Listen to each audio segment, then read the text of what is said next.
This is the Michael Brooks Show. We are broadcasting live from our respective quarantine spots with super producer Matt Leck. Yo. The Stash Wonder. It's like something from Super Troopers. And Chief Economist David Griscom. How's it going? Nice poster on this week's program. Paul O'Connell, activist, organizer, academic in the UK. We're talking about the labor leaks, what they reveal about power, the path forward, how COVID is impacting the entire European project, labor's new leader, and transatlantic lessons for a defeated left and how it could possibly revive itself. We know it must revive. Of course, got a gem. What do we got on the gem, David?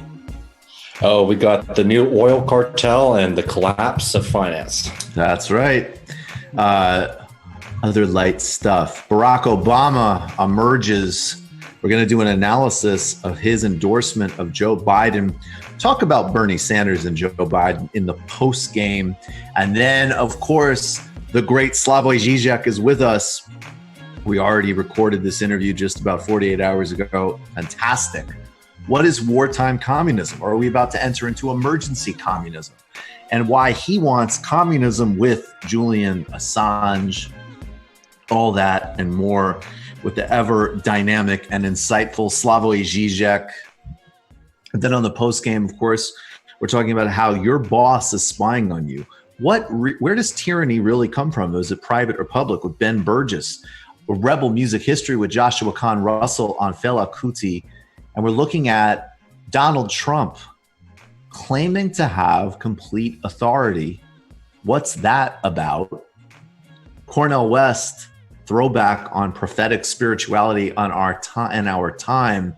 The Caribbean continues to resist as U.S. policies make Haiti uniquely vulnerable to Corona, and the United States, how it demolished Brazilian democracy again. Israel holding 2 million people inside a Corona outbreak zone. And we're going to be discussing a peer-to-peer model for reviving the commons as part of an overall integrated strategic approach to a post-Corona world, even as Richard Haas, the head of the Council on Foreign Relations, suggests that COVID won't change our world. It will merely accelerate trends that were already in play. All that and much, much more on this week's Michael Brooks Show. So in a few minutes, we're going to get to Barack Obama's endorsement of Joe Biden and where we stand.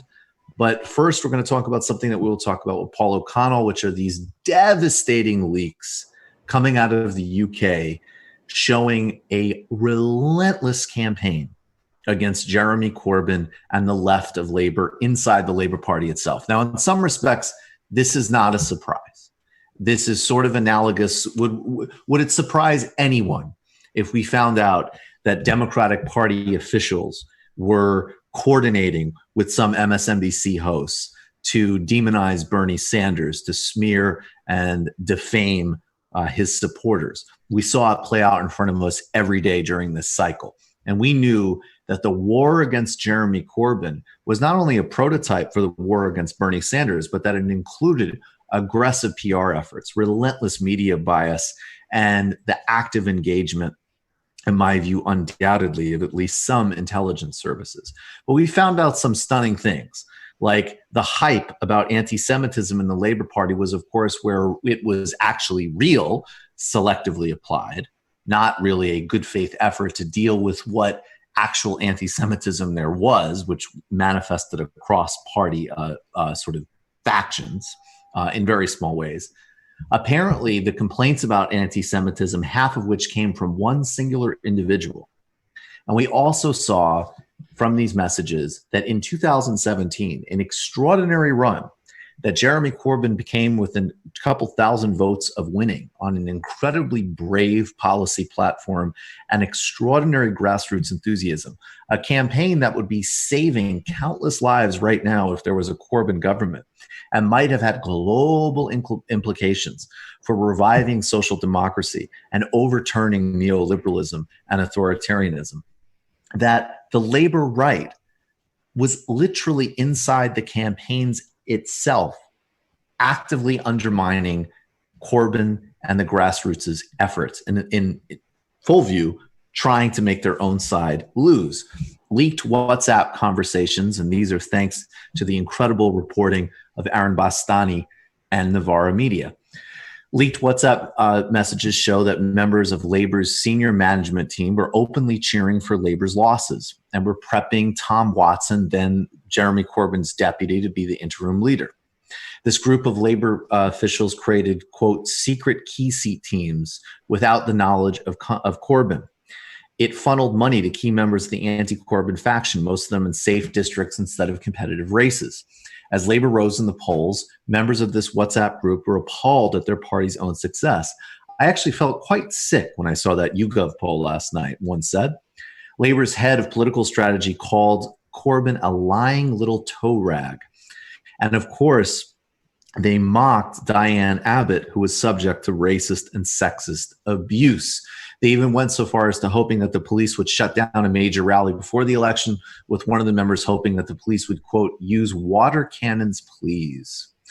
What went into the campaign to the, and this was not just them being despicable sociopaths. This, again, was very material. Key data from party members and those working with Corbyn from key were withheld. Insights could have helped guide Corbyn to the additional 2,277 votes that would have made the difference in Labor forming a government. It worked to direct funds to anti-Corbyn seats, even though they were safe, as I mentioned earlier, and showed up to work and deliberately did nothing. Maybe the only way in which they were respecting any sort of honorable labor tradition. But all jokes aside, this really reveals the absolute rot at the core of the leadership of the Labor Party, even during the Corbyn era. We can have no doubt that if Bernie Sanders was the nominee, that the same dynamics would be in play with the Democratic Party. This, though, is an escalation, to be clear. Bernie Sanders was never able to win a nomination, and though, of course, there were institutional biases against him, and I have no doubt the same dynamic would have played out with senior Democrats actively trying to make Sanders lose. The fact that this actually did happen in the case of Labor in the UK is a significant escalation and reveals the absolute rot at the center of American politics. Most liberals, most in the center, sadly, would prefer a right-wing government to an authentic left-wing government. This is proven definitively, at least in the case of these revelations. Our opposition is deep-rooted institutionally. A democratic version of these leaks would be just as damning, and we cannot treat institutions as neutral. Just as the left needs to be far more forgiving, relaxed, tolerant, infinitely less puritanical in its own dealings, it needs to apply somewhat of the friend-enemy distinction in politics and ruthlessly sideline its enemies and campaign properly from the beginning. We saw echoes of this. Bernie Sanders and the left media in general handing Elizabeth Warren's poisonous at worst and useless at best campaign with kid gloves, culminating in the heartbreaking reveal that Bernie Sanders was personally hurt by her lack of endorsement because, of course, as we all know, he obviously would have done the same for her. The campaign from the beginning not going hard at Joe Biden, talking about the innate risk propositions of his candidacy and correctly assessing the political field that the race was a contest fundamentally between Biden and Sanders. And of course, we also see this in the enormous efforts that President Obama did behind the scenes to coordinate the party in a ruthless display of power to block Sanders and the movement towards human decency in this country. We need to be real, and that is why phrases like ruthless actually needs to be deployed strategically and thoughtfully moving forward. Corbyn was under siege on all sides, a good man trying to implement a good agenda that would have saved countless lives in a crisis and improved many more day in and day out. Him and McDonnell took extraordinary risks and did a lot for global democracy. However, he wasn't willing and probably not able to make the exact moves he needed to clean out the Labor Party, fire these folks, and clean out his opposition. Now, of course, during all of this time, part of the endless bleeding and whining from the centrists and the right of the Labor Party was that Corbyn ran some type of Stalinist cabal. Well, if only it were so. Labor's new leader, Keir Starmer, which we'll talk about later, has responded to these leaks, but has focused primarily on the fact of them being leaked, not the despicable nature of their revelations.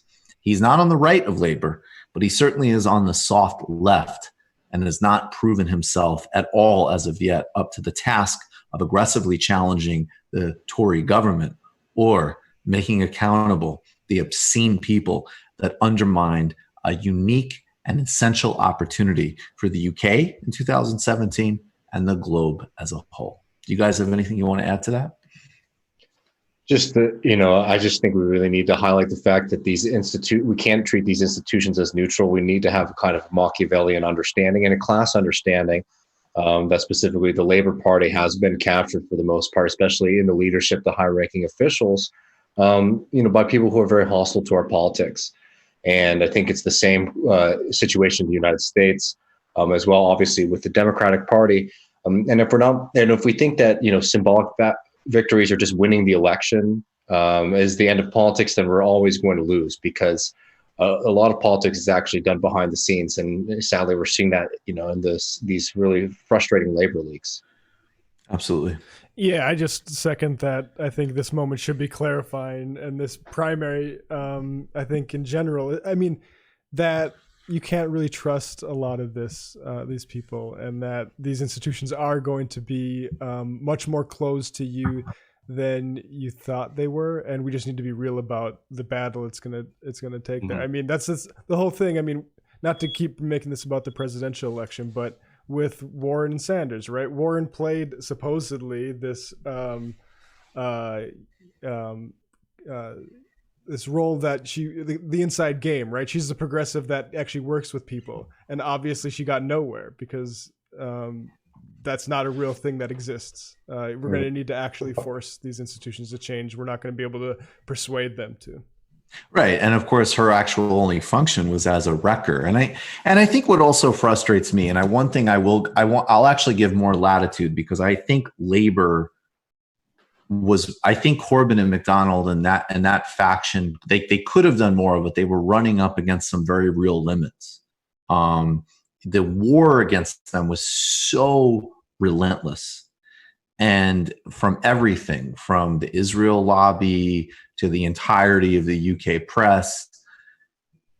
Now, that is true with Sanders, but there was, the reason the lesson with Warren is so important is just like out of the gate, people just wrap themselves into pretzels to overthink something that's obvious, which is that two people are competing against each other.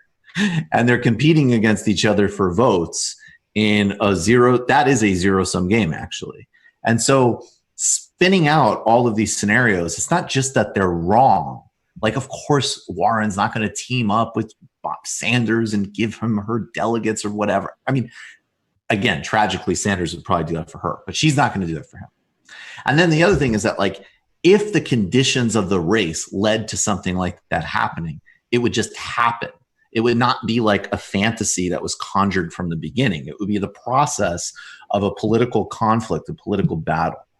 And so I just think all of these things, just point to, again, just that Machiavellian need, that serious need to look at power. And it really, frankly, has very little to do with, like, I see some pushback of sometimes people who say, like, well, but when you're working in institutions, you have to, like, you can't just always go at people or whatever. And first of all, that's 100% true. Of course not. And one of the paradoxes, and things we're synthesizing in this show is that, again, the left needs to be infinitely more appealing, infinitely more forgiving, infinitely more adaptable, infinitely more in touch with people's lives, without a doubt. And at the same time, some of that resistance you hear is, well, yes, that's true if your concern is getting future consulting contracts, or not building or not burning bridges, or not having uncomfortable debates. I will totally say, and I think this show is very clear in the whole Warren regard from the beginning. And I also think there's value to diplomacy and strategy, constantly banging on that point. But you can see I stand 100% by my critiques of Yang, Gabbard, and Warren. 100%. Sorry if that upsets anybody.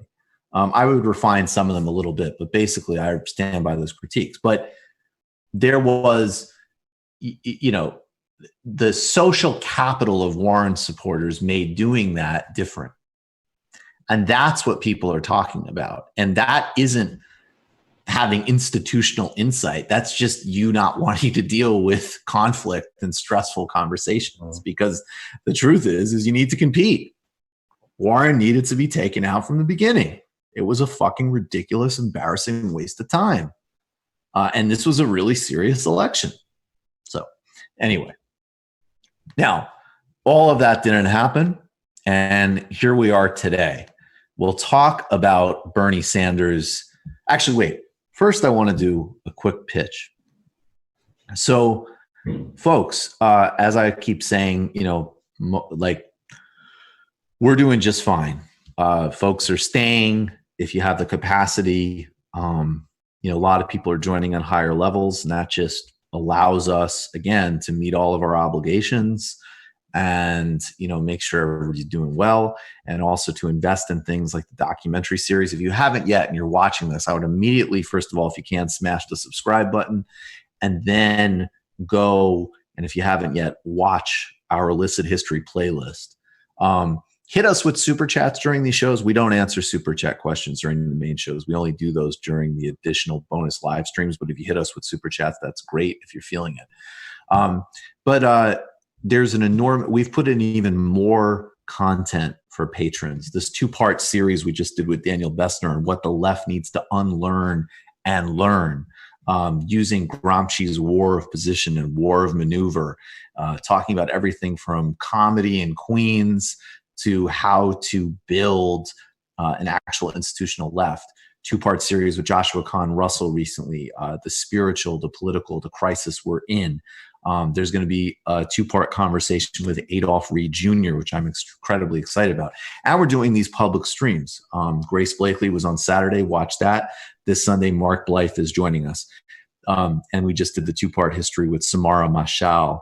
So there's a huge amount of work going on. You can go back into the archives and listen to the illicit history of the Third Way, of the British CIA coup on Iran, introductions to the work of CLR James and other luminaries. And of course, you also get another 2 hours of post-game. So my point being is that there's a great amount of work being done. This is actually a really important show in the world of, what we do. Obviously, it needs to get infinitely bigger than this and needs to expand out to every other branch of society. But the conversations that we have and the voices we're putting forward and what we're putting together is playing and will play an important role. And we still have our goals to reach. So, if you're listening and you're watching and you're in a position, it's time. Patreon.com/TNBS. We still want to hit that next near-term goal, which is 4,000 patrons.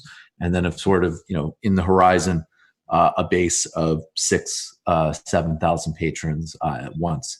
There's other projects that we're already investing in and doing. We're going to do a series of TMBS guides, which will both be written books, and I'll also record audio downloadable versions of them as well. And of course, go to Red Emma's to buy Against the Web, Cosmopolitan Answer to the New Right. And tomorrow on Zero Books, Ben Burgess and I are going to be doing a stream on that book and its importance for today. So go join patreon.com/TNBS. And I see a lot of people watching. So if you haven't yet, immediately smash the like button. Thank you all. Honored by it. Okay. We'll talk about Bernie Sanders and Joe Biden in the post game, but let's talk about Barack Obama and Joe Biden now. We have some sound from Barack Obama's endorsement of Joe Biden, and we've got some stuff to unpack before we get to Paul O'Connell and Slavoj Žižek. Let's start with Barack Obama. This is the section where he talks about Bernie Sanders' role in the campaign, and this is the rhetorical push to the left. Let's check out President Obama. Candidates were talented and decent, with a track record of accomplishment, smart ideas, and serious visions for the future. And that's certainly true of the candidate who made it farther than any other. Oh my God. Bernie Sanders. Pause it. Bernie's an American original, a man who has... Sorry, I'm really trying to play this straight. It's so enraging.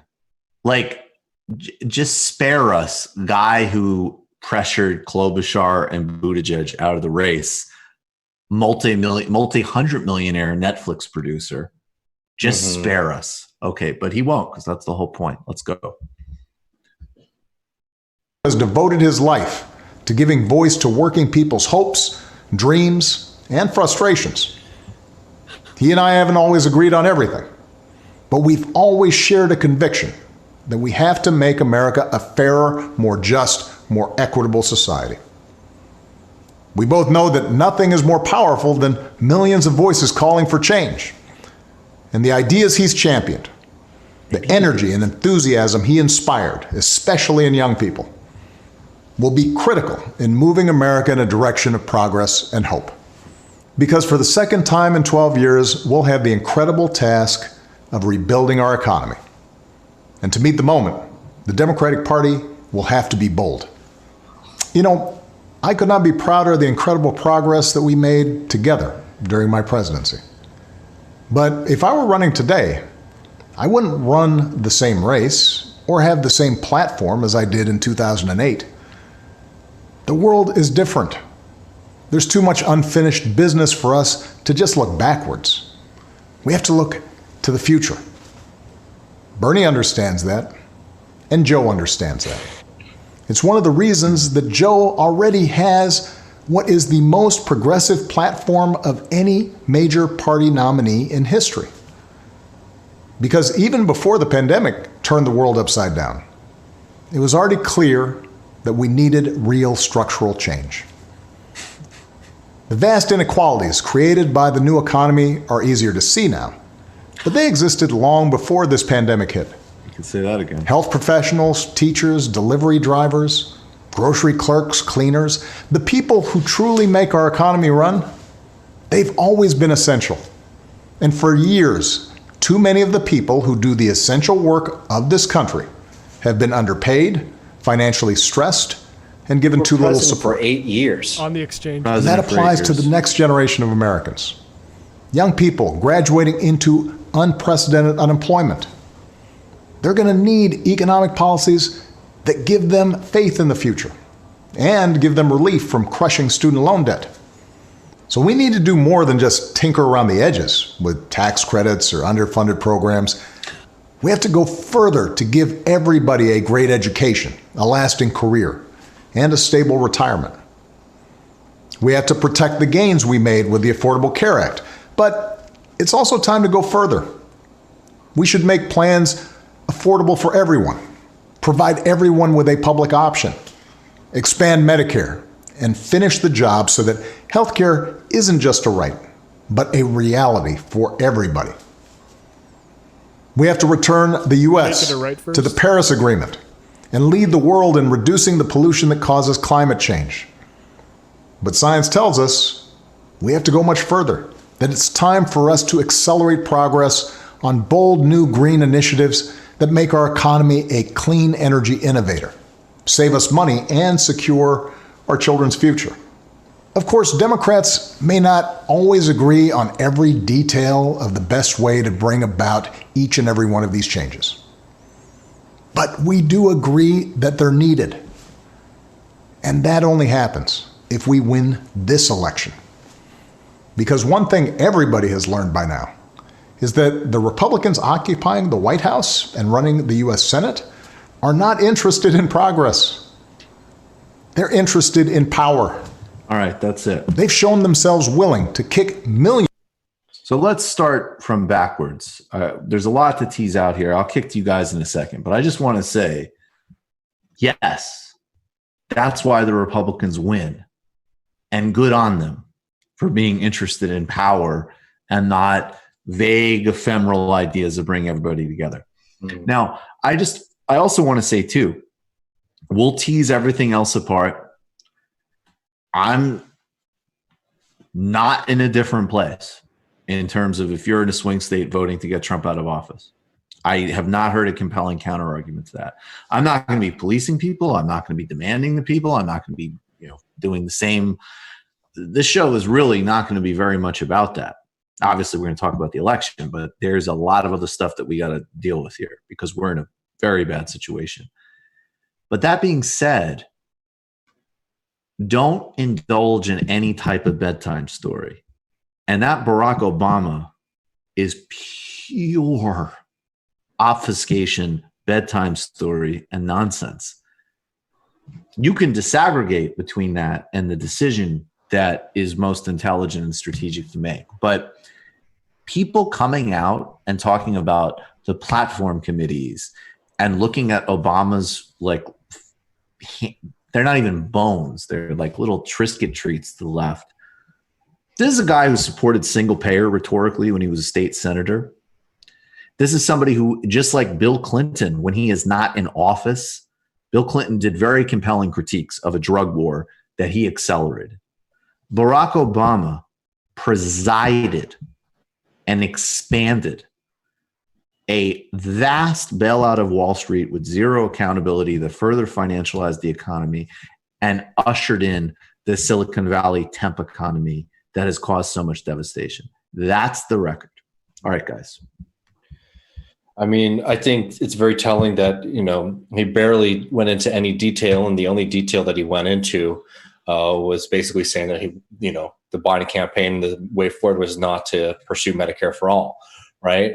I think it's time, and I think people are better aware of it than they were in 2008. But I think it's really important that we don't fall into this trap where it's like, this is what Democrats' game has always been. As you were saying, it's like they just motions like, look, these are all these problems in society. And then when it comes to do anything or to mobilize people about them, they give us platitudes. And, like the whole Obama, the whole Joe Biden politics right now is just to say, like, I get it, man, but we can't really do much about it. And that's fundamentally, that's why we're in the situation that we're in. I think that it's telling that Obama had to play behind the scenes this entire race, like, making these deals happen. He wasn't very much out there in public, for example, like advocating for Joe Biden. I think he wants to preserve his capital. I think that's the Obama reality. And I mean, we'll see, but I just don't see how much this is going to move people at this point, because Joe Biden is just on the simple level of the fact that Joe Biden is going to continue to reveal himself as somebody who's just very much incapable mentally of performing at this level. I don't know. I think that it's going to be a very difficult case to make over the next few months. I don't look to Obama for a whole lot of sincerity in these things, but even for me, looking at him in those close-ups, when you can see his eyes scanning the written words that he's reading back and forth, yep, there's something terrifying about looking at like how just checked out some of these people are. Like, yeah, I'll throw this to Joe. Hope November turns out well. It's like I hope so too. But yeah, like you said, I mean, remember even like 2016, the idea that Obama's going to drop a video and everyone's going to like actually get interested in that. Like we're way beyond that now. That was a piece that I read. One of the pieces, I think it was either in the New York Times or Politico. I don't have it in front of me, but it was talking about, basically, again, the reporting is very clear. There was a minute there where those of us who responded to the first reporting, and it was really obvious that Obama was talking with Buttigieg and Klobuchar and nudging things, or not just, orchestrating clearing the field for Biden. And we all said that. And there was, of course, this was like how these things always work, which is the left says something And then people are like, well, actually, that sounds kind of conspiratorial. And then 6 weeks later, it just reported that that's what happened. So now it's like definitively, yes, exactly, just like with labor. So now it's definitively reported that Obama played this role. And again, I guess this is the thing where it's like, I'm an outlier. It's just like, yeah, of course he did that. Why would this surprise anybody? Like, duh. At the same we know time, who Barack. Let's drive that lesson home to people, because there's a lot of people that seem invested in bullshitting about it right now. That's insane. Yeah. Barack Obama is the leader of the right-wing corporate wing of the Democratic Party. If that triggers you, or you want to nibble around, do what he said, I agree. Now is not the time for nibbling around the edges. Now is the time for big, clear, definitive policy. And again, this is also where the left needs to be really real. We have been defeated. Defeat is not eternal. Defeat does not mean that we won't eventually win. Defeat doesn't mean that you can't have some optimism. But the rhetoric of optimism now is delusional. We've suffered a huge defeat. There aren't easy, apparent answers. I will read my Nancy McLean and look at Democracy in Chains. I will think of DACA, and I will say, yeah, I think it's a good idea to get rid of Donald Trump. But I also could tell you that anybody who's telling you like, oh, no, you got to listen to those words, these words, they're so important. They don't mean a fucking thing. They beat us. There were some mistakes that we made. Oh, and there was a whole cable news running as a super PAC against Bernie Sanders. Barack Obama, and this is the thing I was going to cite in that article, is that they have the idea that Obama can still mobilize the youth vote. And it was one of those moments for me where I don't have any political or ethical expectations of the Democratic Party leadership.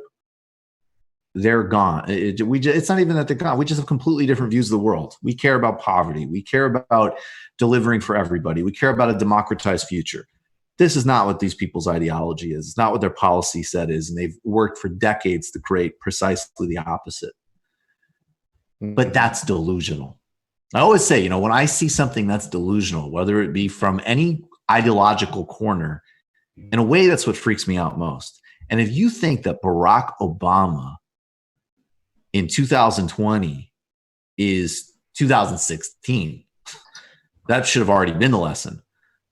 Forget 2012. I mean, let alone 2008, 2006. The moment is done. And the very funny thing and kind of depressing thing about President Obama is that, of course, as the first Black president, that's history, period, full stop. That's it. And this, his political talent is undeniable. But the rest of it is going to be consolidated Wall Street and Silicon Valley, went and made a massive amount of money, used his political influence with efficacy to stop reform of the Democratic Party when he went to the mat against Keith Ellison, and to muscle out the movement that was actually in large part driven by people who, in a lot of cases, their first act of belief in politics was his campaign. Yeah, from the younger generation perspective. I mean, I think that's a good point. And also, when he says, obviously he's not going to come out and say exactly what he means by this, but when he says, I have many disagreements with Bernie, that's something that we really need to be unpacking. Remember, this is somebody who, during one of the Obama saying we're living through another financial crisis. I mean, the stage was set very much by his response to the crisis. Obama, in a meeting of CEOs, in the height of the crisis, said, my administration is the only thing standing between you and the pitchforks.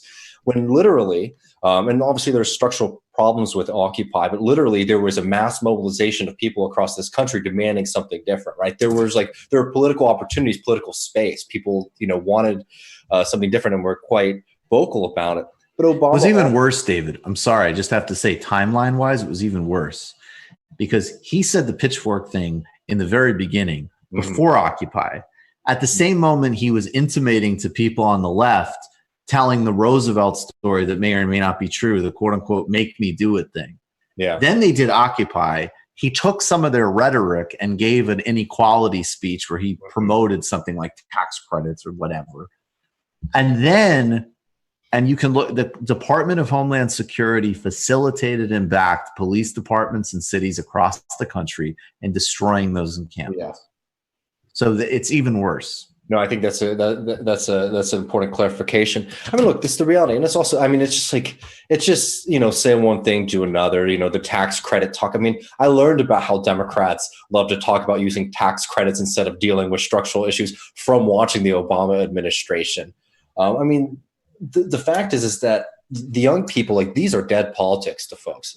I know there's a lot of people who, like, especially there's like people who are in the Bernie camp, and then there's a kind of youth population that, I don't know, some of them are pro Bernie, some of them aren't as, like, in our camp directly, and they like memes and, about, like, Pelosi clapping and stuff like that. Like, Obama might have sway with those people, but I don't think that represents any kind of massive coalition. I guess it's just like, I think the Democrats are making a huge gamble, obviously, on Joe Biden. We know the fact is, though, that we lost. But it's very disheartening to see how willing this party is to, I don't know, to basically squash a mass movement again for the benefit of the rich. And I think it's very telling what Obama has done in his post-presidency, which has basically been cashing in on the fact that he effectively was the person standing in between these CEOs and the pitchforks. I mean, that's the real Obama legacy. I'm going to be able to make documentaries about how shitty everything is for the next 30 years. I mean, yeah, that's like the outcome, is that in 6 years, like, I'm EPing something about, it's kind of an imaginative documentary of what if Bernie won. Might have been kind of nifty. Let's get that to the Academy Awards. Maybe Harvey Weinstein Jr. can produce it.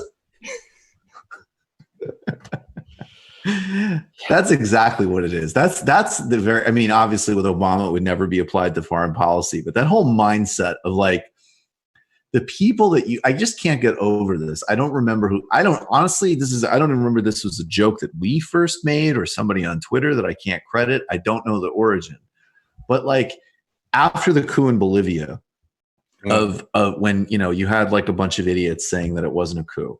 And I remember somebody, and again, it literally could have been one of us, but the joke was, and it could have been somebody else, but the joke was something to the effect of, like, oh, do you need to wait for 3 years for when Netflix produces, like, a thoughtful documentary for you to realize what's happening in front of your face? Mm-hmm. And that's, and that is, like, that's why when Obama puts out his reading list, and, who knows if he's even, I mean, look, obviously he reads, there's another thing that, the liberal classes are very into. Obama's a very smart guy. He reads. I don't know if he actually read Surveillance Capitalism, but it is extraordinary. Audible. I was there. I was sitting on Richard Branson's yacht, and I was listening. I was watching. I was crazy. I was watching Alicia Keys give Timbaland brain. No, we were doing cannonballs, and I had it on the speakers, and I could hear about every other paragraph because I was. And apparently, I did not do much to make sure that Facebook wasn't getting your pictures. I mean, with that being said, the Obama campaign was lauded for its use of targeted ads using Facebook's, information and all of that, while Donald Trump is demonized for it. See, this is a really good point.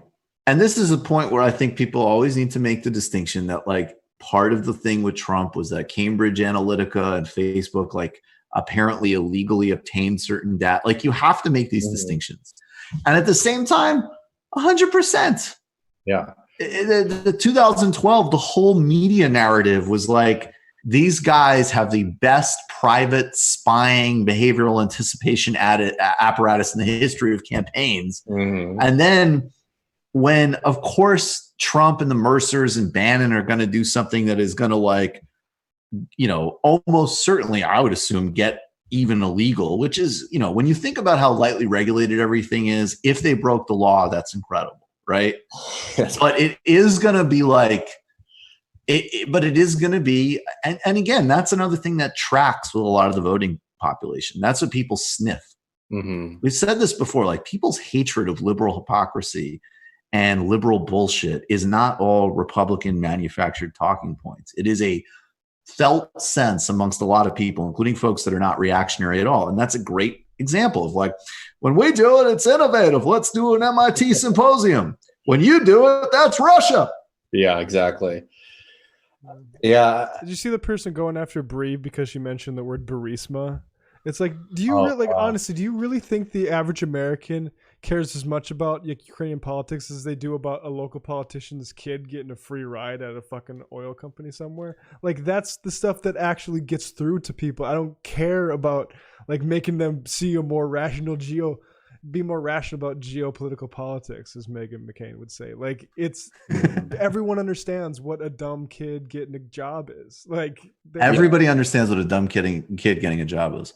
It's a time when we need to get more real about geopolitical politics, which is why I'm endorsing Joe Biden and launching a new Audible podcast with Michelle, where we look at the community change makers. These are the people that love the community change makers. And I mean, it's another reason that we can't fetishize words like movement and whatever, because it's like, you don't know what it means most of the time. And it's commodified by people, by the Obamas of the world. Maybe just use that type of terminology in retrospect as a historian.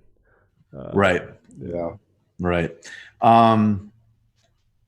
So, and also we'll talk about it in the post game, but frankly, it's more justifiable with Biden because he's not all there. Mm-hmm. But one of the most disturbing things about the Biden Bernie thing is like, and I'm sorry, you're not going to get hate for Bernie from me. Sorry, folks. And actually, and if you want to be fucking pissed at Bernie about anything, it's his role in the bailout. That was a failure of leadership. And I have no problem saying the recent one. Sorry? The recent one. The recent one. Yeah. Oh, no, it was great in the last one. And there's a lot of, I get why he did, but I'm saying if you're looking for a reason to critique him, there's valid critique there.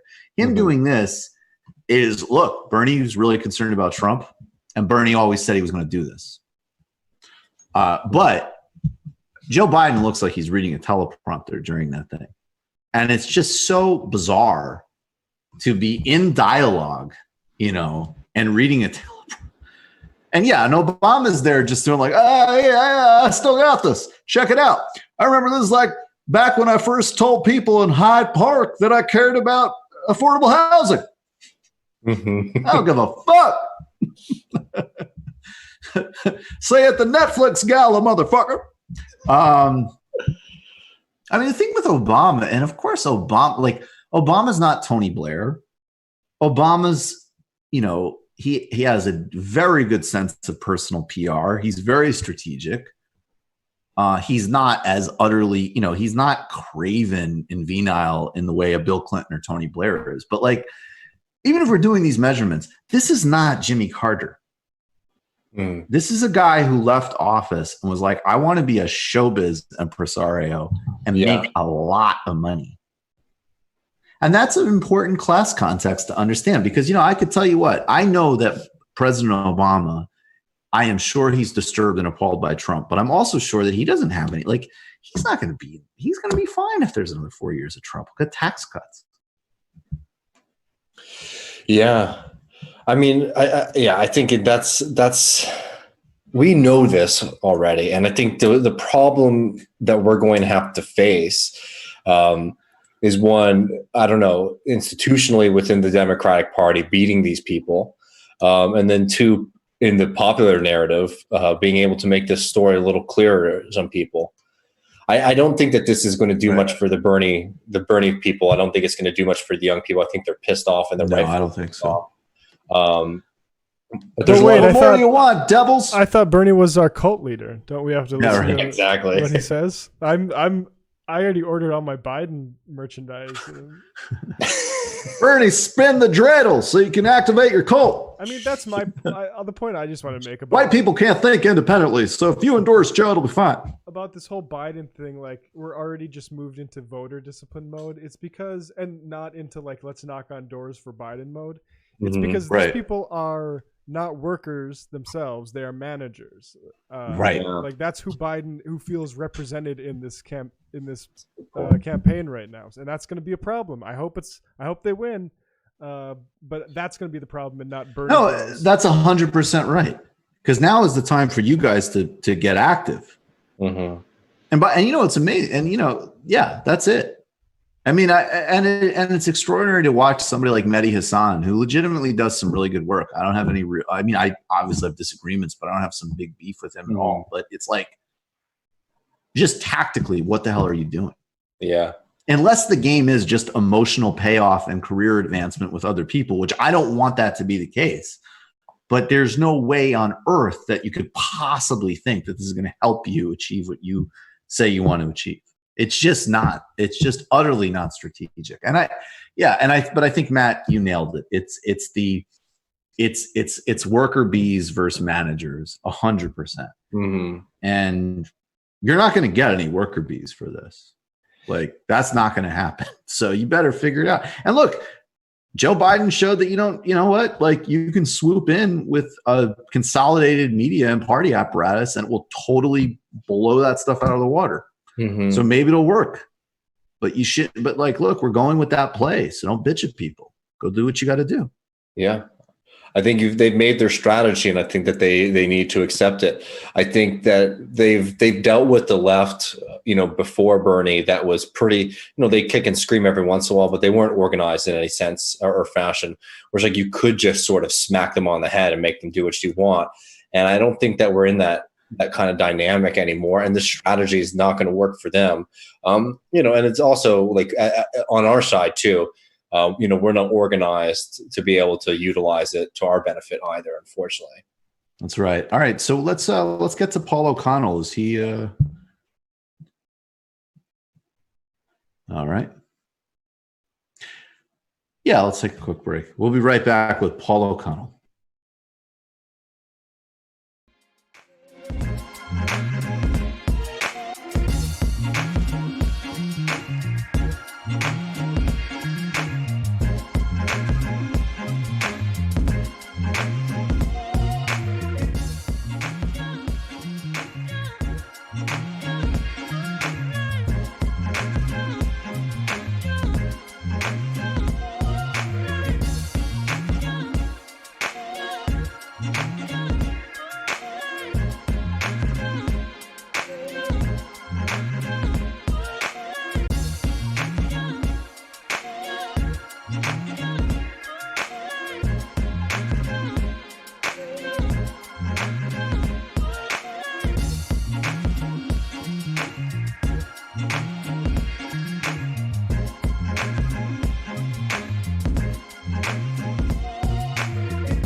Welcome back to the Michael Brooks Show. Shortly, we'll get to Slavoj Žižek joining, or not too shortly, because first we have a really important conversation I'm very excited about with Paul O'Connell. He's a labor organizer and activist in the UK. He also teaches law at SOAS. Paul, thank you so much for staying up for us. How are you doing? I'm good, Michael. Thanks very much for having me on. Happy to be on. No, it's a great pleasure. We've already done an in-depth segment for patrons. This is our second conversation. Very good to have you on the main show. So these labor revelations, I talked about them in the opening commentary. People have a sense of them. Can you maybe talk about the scale of them and I guess place it in relationship with the two things, because I think these are kind of important things. So there's plenty of just disgusting stuff. The stuff about Diane Abbott really jumps out. And, at the same time, hopefully, not all of us, it would be as bad, but there is this element of, if you go through anybody's, privacy is a good thing, and people blow off steam and they say things and whatever. And sure, there could be egg on people's face. Maybe even they could be revealed to be real assholes, but the structural importance, we don't know. Mm-hmm. Then there's the whole element of what they actually did to the campaign. And I'd like, tactically and structurally. And then I'd also like you to put this in relationship to how much of this, in a sense, that we already know contemporaneously in terms of the effort to really ruthlessly undermine Corbyn. Mm-hmm. Thanks very much. Yeah, so it's been it seems like every day is hectic, but it's been a hectic few days, obviously, because fairly recently, it was clear, we discussed it on the last time I was on with you, it was clear more or less from the start that Keir Starmer was going to win the election to be the new leader. That was confirmed recently, so that had sort of set in motion a period of soul searching for many people in the Labour Party, and then obviously everything that's happening around COVID-19. The British government has been almost as negligent as your government in how they've dealt with it. It's more than 11,000 people dead now, and absolutely abysmal.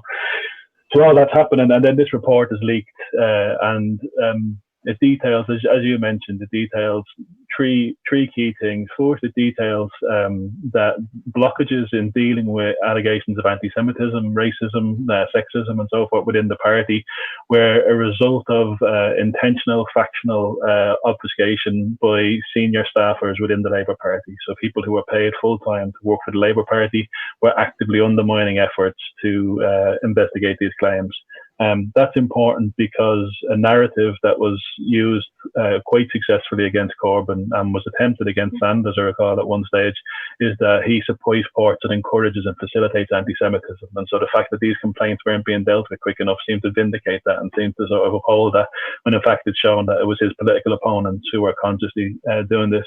It also revealed, as you've mentioned as well, the sort of endemic racism, sexism, misogyny, quite frankly, hysterical anti-socialism of the right of the Labour Party in great depth. They talk about all the new members being trots and going trot hunting and various other things. They talk about certain young members who are known to have mental health problems, hoping that they would die in a fire, hoping that Corbyn would die in a fire. A whole range of obscene, really unpleasant things.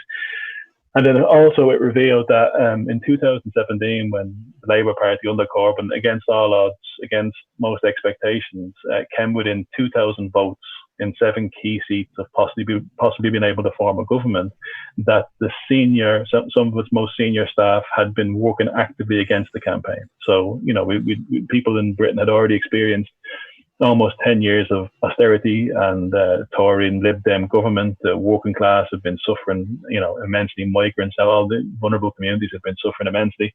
Corbyn offered the chance of something different in 2017, and this report demonstrates in clear detail that senior staffers, full-time paid staffers from the Labour Party who were campaigning against this, and then when it looked like the party was going to do far better than was expected, they were distraught. They were sort of heartbroken over this. So it reveals that, which is absolutely bleak. So what's the response? Actually, 2 parts. Tell us about Keir Starmer, the new leader, the type of front bench that he put together, and what has his response been to these revelations so far? So I suppose I'll tell you as a response first, which is sort of indicative of everything else that has happened. So Starmer has positioned himself as a soft left candidate, and he's been greeted as such by other sections of the left in the Labour Party who are looking for good reasons to continue with what they're doing within Labour, and it's completely understandable. He's been greeted as soft left, but he's much more he's much more establishment than that. He's soft left in the sense that I'm sure he's got fairly good politics and fairly liberal views on sort of a whole range of social issues. But fundamentally, he's an establishment figure. He was the former Director of Public Prosecutions here in Britain, so the Chief Prosecutor of Criminal Offences here in Britain. And in that role, he oversaw the persecution of young, mainly black and minority men after the London riots, handing down extremely severe sentences for the most trivial of criminal offences. He also refused to launch a serious investigation into or to pursue any police officers after the execution of John Charles Jimenez, a Brazilian man who was shot dead by British police because they thought he looked Arab. And it was so again, this was under Starmer's watch that he didn't investigate that and so forth. So he's not cuddly, soft liberal. He's a hard-nosed, no nonsense establishment figure. And in the Labour Party, he pitched himself as the sort of sensible candidate post the excesses of the Corbyn period. That we'd had this period of trying out the socialism thing, and it failed abysmally. This is the sort of narrative. And someone like Starmer, much like the narrative in the US with Biden, is electable. He's a haircut in a suit, and he says all the right things and doesn't offend the right people, and so therefore he can be trusted. His response to this has been entirely predictable. Him and Angela Rayner, the deputy leader, have launched an investigation. But when you read the language that accompanied the statement launching this investigation, they place on a par, as a question of concern, the fact that this report was leaked. So the first thing is that not what's in the report, but the fact that the report was leaked. You want to find out how this got into the public domain. Now that's significant because certain media figures who are critical and antagonistic to Corbyn for the last 5 years have picked up this narrative. Again, they're all saying, oh, this is a breach of privacy and this is a breach of due process and various other things. So it's really concerning how this information got out in public. And also there's some unpleasant things that have been said in that, and we should look into that. So they've relegated the central issue to an ancillary issue and will now pursue this investigation. They haven't, as they would have been entirely justified in doing, they haven't suspended the people who are still Labour Party members, who are named and clearly, it seems from the evidence, clearly complicit in these activities. They haven't been suspended pending investigation. Other Labour Party members for far less serious issues in the past have been suspended pending investigation, have been hounded by the bureaucracy. So there'll be an investigation. I wouldn't hold out much hope of the investigation leading anywhere. Labour Party members have said there must be justice now for what's gone on here. And I think people will have to lower their expectations of what justice entails if they think they're going to get any from this investigation. So Starmer's response in that sense is of a piece with the shadow cabinet he's assembled around himself. The people, initially it was greeted as being positive because they weren't sort of red and toot and claw right-wing members of the Labour Party. They were sort of soft left, ambiguous, somewhere in between. And then in a second wave of appointments, he appointed some of the worst right-wing members of the party, Jess Phillips, Wes Streeting, people who spent, again, 4 or 5 years publicly undermining Corbyn. I mean, that's another important point. People are rightly upset about this report, but we have to bear in mind that this was an echo of what was being done in public by Labour Party MPs. So Corbyn had a tiny number of MPs in Parliament Britain who were actual socialists, who were actually left-wing, people like John Triquet, Ian Lavery, Laura Smith, Laura Pidcock. They got a handful compared to the rest of the PLP. So he was completely outnumbered. They attacked him on the question of anti-Semitism, which was horrendous because it was patently contrived. Obviously anti-Semitism is an extremely serious issue. There are definitely some anti-Semites in the Labour Party, as there are in every walk of life. But the rhetoric around the Labour Party posing an existential threat to Jewish people in Britain and so on, it was horrendous. Clearly cynical, clearly contrived, and yet all of these people give credence to it. They also, which we'll probably come back onto later when we talk about this, they used the question of a second vote on the EU referendum to undermine Corbyn. It was a wedge that he drove into Corbyn's base between some sort of soft left liberals who supported Corbyn but also didn't like the idea of Brexit, and other socialists who supported Corbyn and wanted to leave the European Union. And they used this as a wedge. It's interesting. One of the main perpetrators in this report, or one of the main individuals, after he left the Labour Party, went on to become the director of the People's Vote campaign, which was the main umbrella group pushing for a second vote and so forth. So the sort of overlap and the links between the politics have become clear in that sense. So Starmer is going to be a restoration leader. The right didn't get one of their own straight into the leader's position, but Starmer is somebody who will effectively implement the sort of changes in policies which will undo the limited gains that were made under the Corbyn period. So I'm curious, and I don't know how direct the analogy is, but the conversation that we've been sort of cycling through in the left of the United States is this paradox where on one hand there is, and there's Mark Fisher, there's the Vampire Castle, there's this subcultural politics which can get, it's almost like a religious revival. It's very fanatical. It's very, gets extremely focused on just sort of petty gossip and controlling and policing and this sort of thing. And it's both, as I always say, I'm being very repetitive now, but again, it generates a horrific culture internally, and it's deeply unappealing to a broader electorate. And, and again, that just making these basic distinctions between obviously there are, in fact, certain red lines on policy about equity and dignity for absolutely every single human being, period, full stop, is totally distinct from trying to force a particular type of sets of very narrative, a very limited sort of sets of beliefs, behaviors, and thoughts and words even, which is, again, is just a completely failed project. And I think the left needs to excise that completely if it hopes to have a power project. And then that's actually coupled with that when we're actually playing politics, we're still the kind of, we're just not serious. Like I said I don't, another thing I'd actually like to excise is the kind of like cheeky Soviet Union references or whatever. But in the Corbyn case, it really was actually hysterical. I mean, almost painfully hysterical, because you could see these reports on, Corbyn and McDonald are running this like Stalinist cabal, and they're ruthless, and it's like, oh, if only it were so. I mean, they're not sidelining anybody. They're letting these people get away with murder. And so I'm really curious about and as you think out in the horizon, because one of the things that struck me is that obviously you supported Rebecca Long Bailey, as I'm sure I would have done if I was in the UK. But a couple of months ago, you were already really talking about absorbing a defeat, getting real about what a bad state we're in, which is, I think, exactly where we need to be in the United States, that this is really a time for rethinking and re-strategizing, because it's bad. There's there's sparks and shoots here and there, but it's bad, and we need to rethink things. And so as you think about the prospects for actually creating a power project, what do you think is the lesson of somehow, on one hand, generating a left that's far more compassionate, appealing, well-adjusted in a certain sense, but then actually also takes, frankly, has a much more Machiavellian approach to actually doing politics? If you say this thing about Jeremy Corbyn, get the fuck out.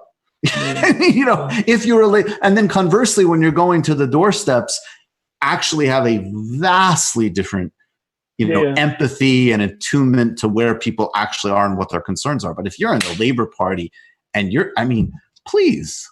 I mean, it's interesting, doesn't it? But I think that, I mean, there's a range of important points there, and sort of impossible, because I know we have a bit of time to deal with it all. But no, please take your time.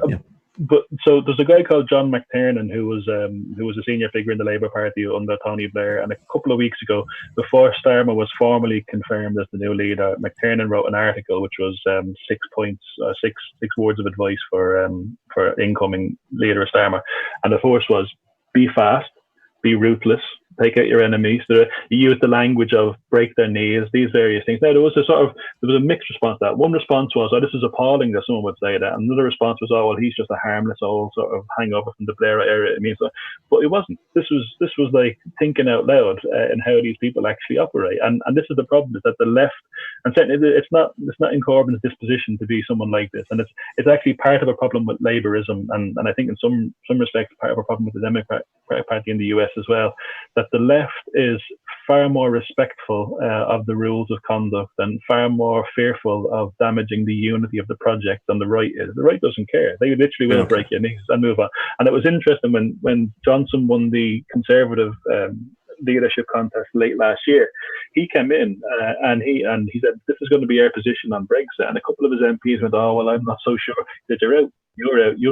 And then you have these Labour MPs in Parliament saying, this is terrible how he's treating these people. I remember watching, I was thinking, if only Corbyn had announced that, if only Corbyn had a fraction of that ruthlessness, we could have had a very different last couple of years.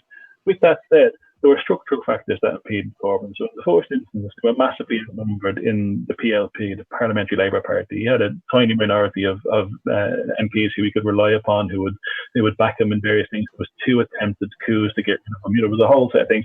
And within the bureaucracy, which this report revealed, so the political parties in the UK operate, they have a sort of permanent bureaucracy that is ostensibly sort of professional and independent and sort of, sticks there, whoever the leader is, whatever the case may be. be. So the bureaucracy was completely against them, and this report revealed actively worked against Corbyn and Corbyn supporters, diverting funds into the seats of MPs who were on their sort of faction sympathetic to them, and undermining what Corbyn was trying to do, failed to provide information to Corbyn, doing various things. But the other key factor that Corbyn didn't have, and this is probably one of the key things we still have to address now, is there wasn't an extra parliamentary force that was active and powerful and that could embolden Corbyn and people around them to pursue a more radical stance. That's the reality of it. That basically everything got reduced down to what was happening and what was possible within the Labour Party and within Parliament, and the bigger social movement outside it wasn't there. So that has been a problem from the start. That's been a weakness.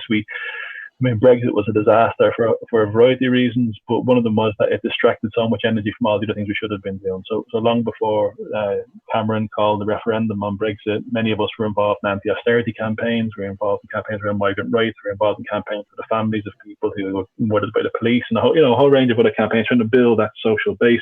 But once Brexit came along, it took so much energy from everyone. It became the focus of everything. So it's funny.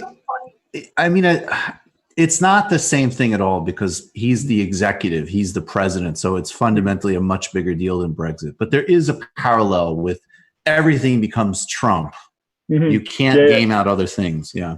And people sort of lose their critical faculties in a way. I mean, this is one of the key things. Sort of you mentioned there about when we discussed back in January about sort of the fact that Rebecca Long Bailey had lost before she started. Also the fact that Rebecca Long Bailey being the left candidate, and she absolutely was, but that was actually part of the problem, because if you saw some of her positions, how quickly she caved into the Board of Deputies and their sort of narrative around anti-Semitism and so forth, how weak she was on the question of Brexit in the preceding months and so forth. So the fact that she was the left candidate after 4 or 5 years of a Corbyn project actually revealed how little had been gained and how much progress had been made within the party. But the bigger problem is that now one of the concerns, and I'm sure you've read, but like Amilcar Cabral is such an important figure and has a really clear principle for us about the need for revolutionary truth-telling, that we have to constantly say things as they are. Now, that isn't about nihilism, and it isn't about resignation, and it isn't about going, everything's crap and we can't do anything about it. That's about having an actual understanding of what's going on and then building out from there. And within the Labour Party, there isn't a tradition really of serious theoretical work around the nature of the politics that they're doing. There are lots of sort of appeals to the moral correctness of what they're trying to do. We want things to be better for everyone, and that's the main thing. But that's not sufficient, and there's no critical self-reflection on the limitations of Labourism.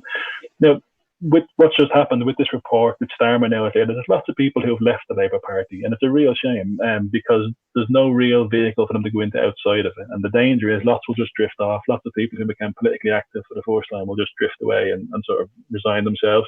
Others will drift off into the sort of milieu of smaller left-wing groups in the UK, which has their own pathologies, and I'm sure there's similar issues in the US and the left over there, and the smaller groups in the left. And that would be a real loss. And this goes back to one of the points you made about the vampire castle and sort of the poisonous culture around a lot of the online left, if you want to call it that. But sort of unfortunately, it doesn't stay online. It goes beyond it and impacts everything else. That around this anti-Semitism stuff and Corbyn. So it was clear, plain as day, that this was a contrived issue. And again, I'm somebody who's been involved in anti-fascist politics for 18 years in different ways. And so it's not something I'd take lightly, but it was clearly contrived. And it was about very real prospect. It was two things. On the one hand, there was certain sections and certain groups who despised the idea of a Labour leader with such pro-Palestinian views as Corbyn had. And then on the other hand, the cynical right of the party just saw it as a wedge and just something to attack them with and just something to use. Problem is the soft left in Britain, the section of the British left that has sort of mainly come through the student politics milieu or possibly come from more middle class backgrounds and are very concerned with this sort of, correct discourse and so forth, that they were then trapped in a sort of cage of their own making, because again, you can't be morally policing everyone and then suddenly back off it. So then when the Guardian newspaper over here, opinion writer, starts sort of condemning Corbyn for anti-Semitism, and all the sort of respectable liberal sort of media outlets are condemning Corbyn, this section of the left gave in. They caved in. Now, interestingly, another section of the Labour base didn't, and a lot of that was, and again, this is sort of crude because I don't have the empirical data on it, but from what I can see, a lot of that was working class people who were newly politicised, who didn't have the same vocabulary and didn't have the same sort of socialisation that these other activists had. And a lot of them just went, well, no, this is nonsense. This Right. clearly is the case, and we're not having this. And then there was a schism there. These sort of younger activists who had the student politics background, but then look at these older ones, mainly working class, and go, you're just cranks, and you're racist, and you're conspiracy theorists. And then a lot of those people have just left and drifted away, and a new group called the Workers' Party, GB, has been formed, which, it seems like a sort of vanity project that doesn't have much sort of steam to it. But some people have gone into that, and they'll spend a few years in there, and we'll see what comes of that. But that is a serious problem. And again, there's one of the real concerns in the midst of everything now is that following the election defeat, following the election now of Starmer, following the revelations of this report, there's an inability so far, or an unwillingness to sort of learn hard lessons and to sort of critically self-reflect. Instead, there's the big mantra now from sections of the British left is, well, just stay in Labour because we have to stay in and we have to fight. And there's a famous slogan from Tony Benn that there's no final defeat and there's no final victory. And that's all well and good, but there are more or less likely defeats depending on how you understand what's happened previously. And so that's still the big challenge, is to try and, certainly one thing we're doing here in Manchester with activists, we're having a sort of Zoom meetings to try and discuss how we improve the aspect of political education, which has been neglected by Corbyn, neglected by Momentum, neglected by the left in general, and we need to address that alongside community organising and various other things. Yeah, no, I love that, because if we were in an infinitely better position and we started to just get rid of all of that just kind of middle class morality stuff, you could have a dynamic where, in the dynamic you explained earlier, the kids could listen to the adults and smarten up and have some street sense and some cynicism.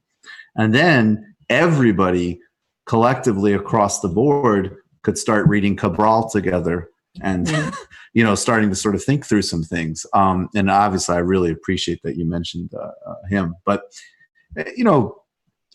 so is that, we'll get to Žižek later, and one thing that Žižek actually has always struck me with is that the point that he's sort of made of like, yeah, of course action is necessary. We're in a multi-world crisis.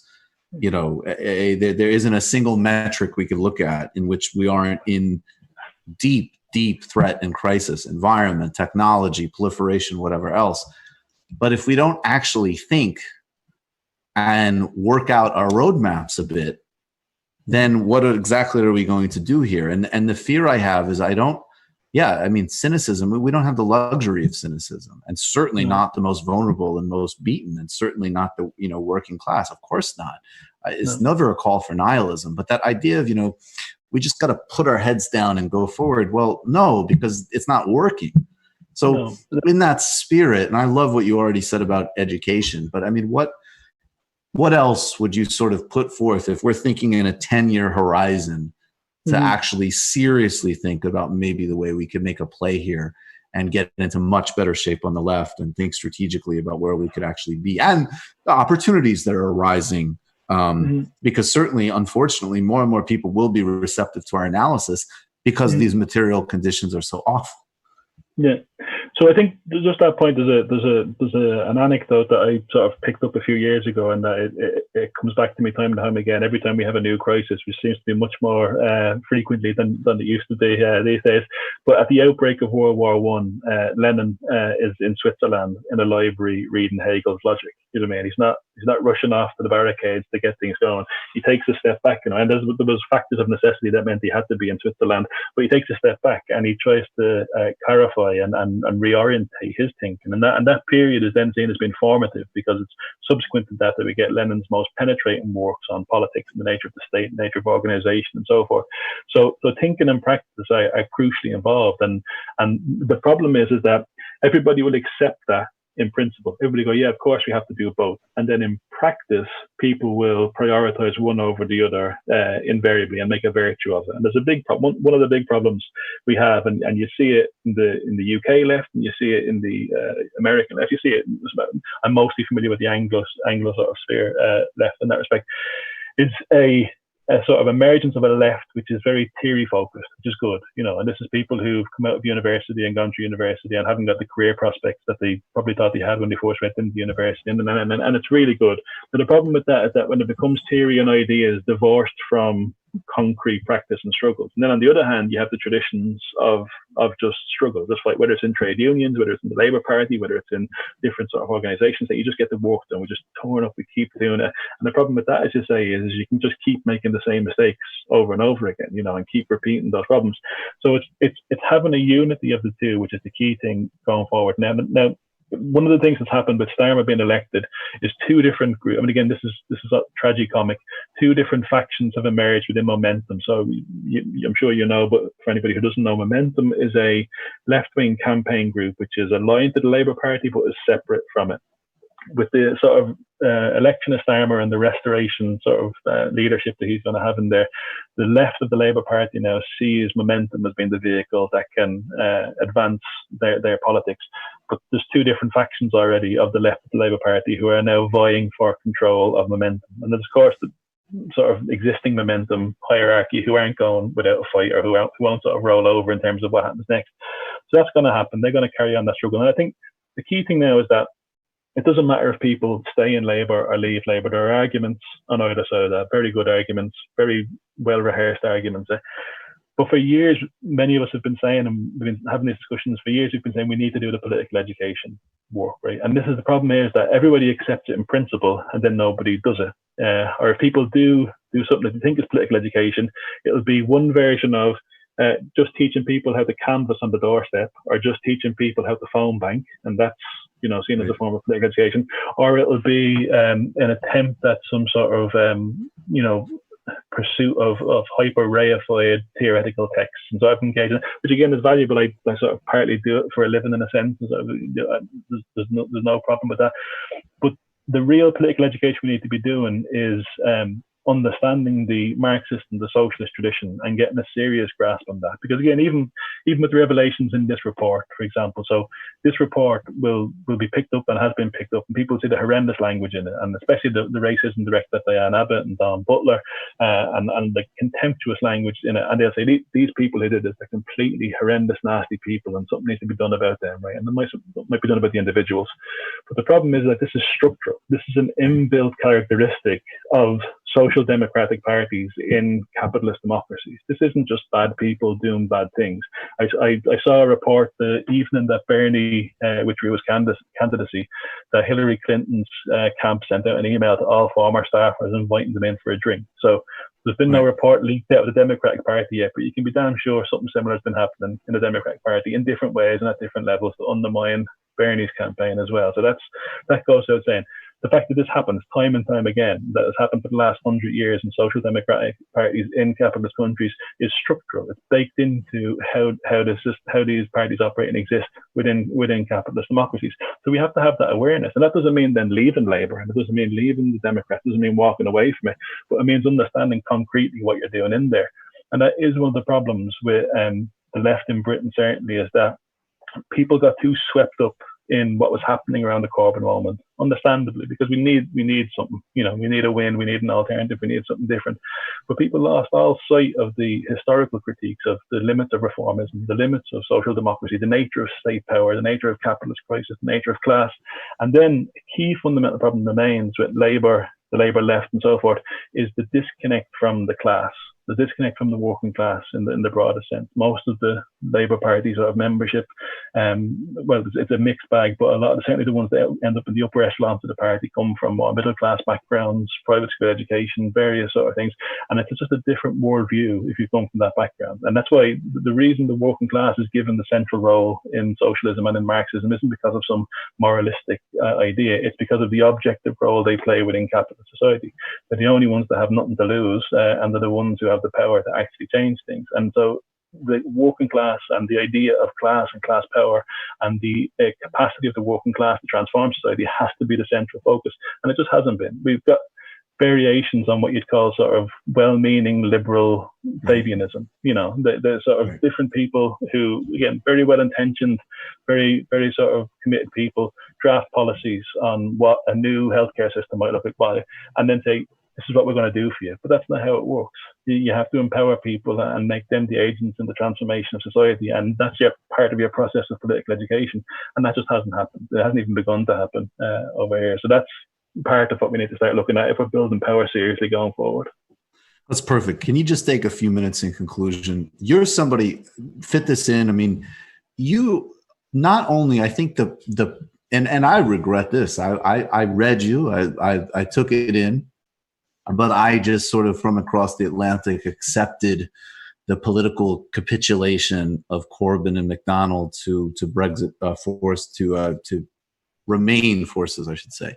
Now, you were undeniably correct on the politics, and this is one of those things that I think, and whatever, we all, everybody, we want people to be shifting and reformulating, but I do want to note it's something that several months ago was very controversial terrain for you to take out. Now everybody just sort of accepts it.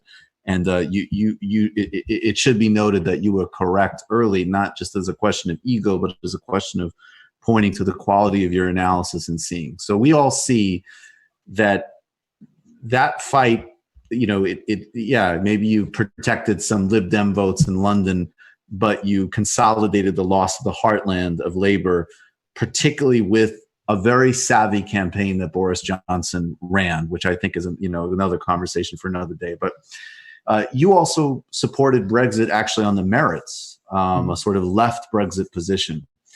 With that in mind, what is Corona doing to the European project? And I guess with the paradox that through you and others, I've become much more critical, and I've kind of let go of some of my sort of American delusions about the Europeans, and what they did to Greece really helped. And at the same time, I don't fetishize a return to closed nationalism. I mean, this is precisely a moment for deep grounded internationalism. Mm-hmm. So how do you kind of put those things together to read what's happening in Europe at the moment? Yeah, I mean, so the first thing is that absolutely. I mean, I should say 15, maybe 20 years ago, if this issue had come up, my view would have been stay in and change the European Union.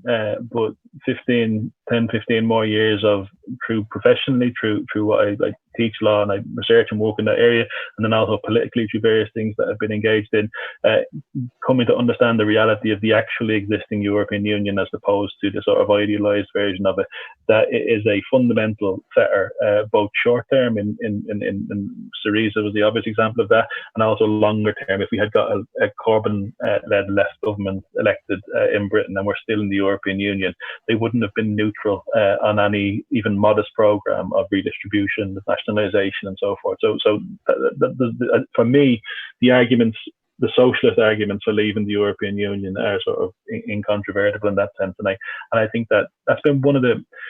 It's a really crucial point. And again, I've said it to someone recently that Brexit for people on the left, so Brexit for socialists and people who consider themselves socialists and Marxists, anarchists, whatever it might be, wasn't really fundamentally about staying in or leaving the European Union. It was a litmus test of the level of analysis, and most of the left failed in that sense, right? Because basically, most of the left, rather than engaging in serious socialist or Marxist analysis, devolved into liberal analysis and basically went, well, Brexit has been called by a racist right-wing government, and it's supported by racists, and so it's a racist thing, and therefore we must oppose it. And it's absolutely undeniable that racism and anti-migrant sentiment and so forth was a part of the sort of surface level of the Brexit conjuncture, in the same way in which sort of nativist racism was part of Trump's victory in the US.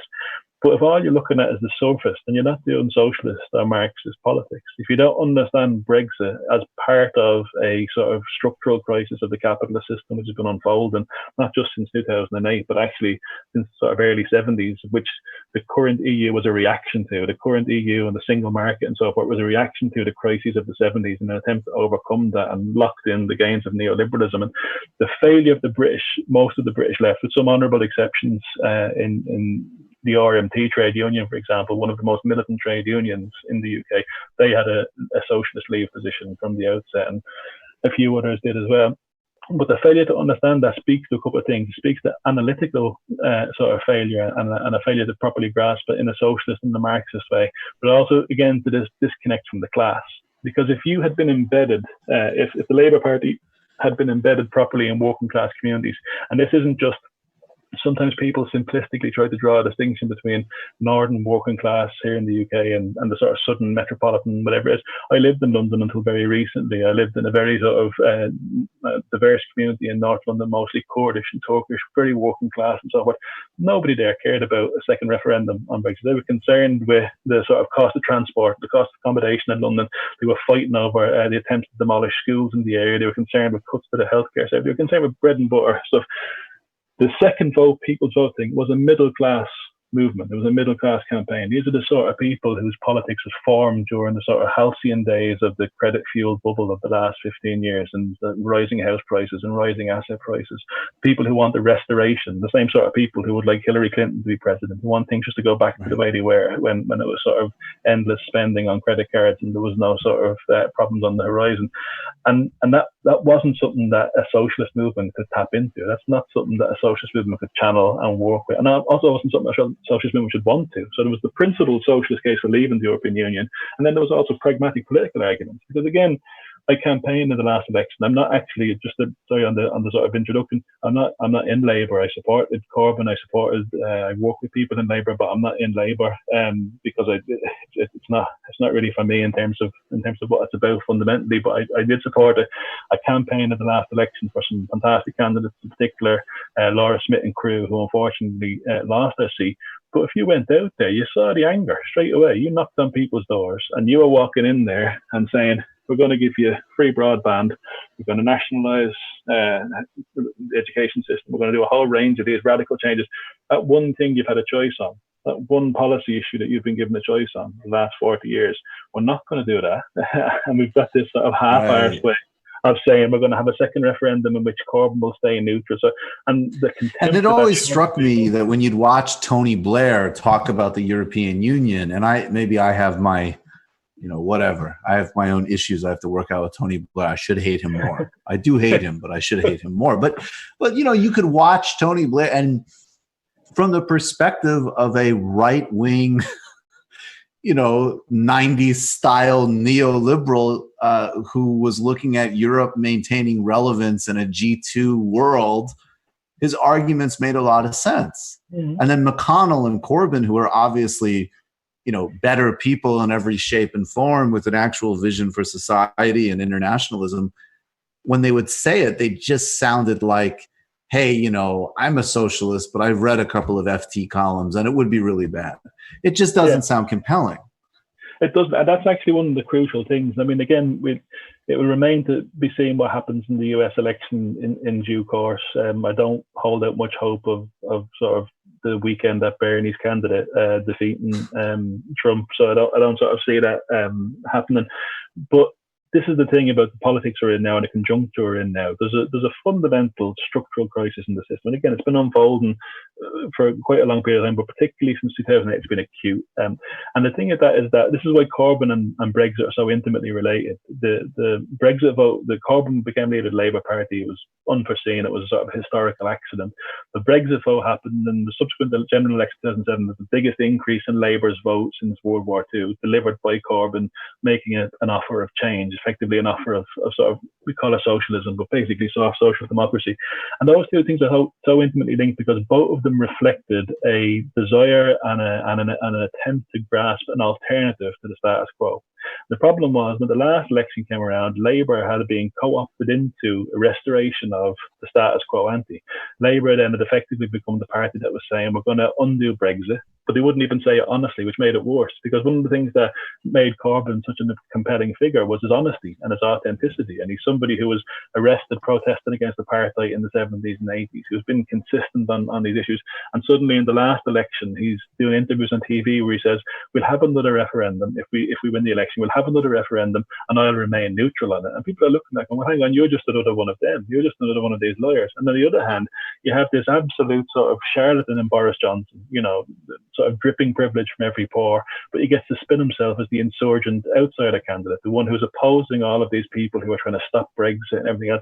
And it was a clear-cut Brexit election, and Labour tried to make it about everything except Brexit, and that was never going to happen. I mean, again, it's one of those things that the left campaign, which I'm involved with, we supported Labour in the election and so forth, but we'd prepared their analysis of the outcome of the election a week and a half in advance of any actual results, because it was clear how it was going. The actual aggregate numbers in terms of the Conservative Party lead didn't really change throughout the course of the election. Some polls put them much further ahead, some polls put them a little closer, but the aggregate numbers, it remained between sort of 8% and 6% Conservative Labour at all points throughout the election.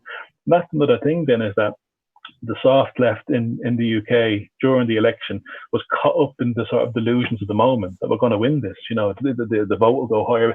But objectively, that was just never the case. And again, you had to be, this goes back to Cabral. I'm far too strict a Cabralist for my own good sometimes, is that you can't bullshit people. You can't tell people we're going to win. And this is sometimes, you'll often see people invoke Gramsci's pessimism of the intellect, optimism of the will, right? Optimism of the will and willful optimism are two very different things. The optimism of the will means getting up and going, this is an absolutely horrendous situation. We've got all these different factors against us. But if we understand the sort of imminent tendencies within the system, if we understand the role that the working class can play in transforming this, there are ways we can turn this around. There are pressure points we can put on.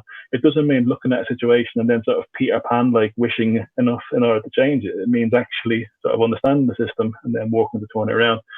And the problem we've had here, when we go back to the EU, so the whole thing question of the EU, most of the British left didn't grasp what was going on. They got caught up in liberal moralism about racism and so forth, and sort of dropped the ball completely. And that's also because the membership of a lot of the left groups isn't embedded in the working class community. Because again, if you were properly and strongly rooted in working class communities, when somebody came along and said, you know what, instead of respecting the vote like we said we'd do in 2017, we should actually come out now and say we're going to go for a second vote, they'd be laughed out of the room. But because it wasn't that, it was sort of professional pollsters and so forth in a room compiling data and saying, oh well, we could possibly get this seat and possibly get that seat, and it became crass sort of electoralism without any serious vision.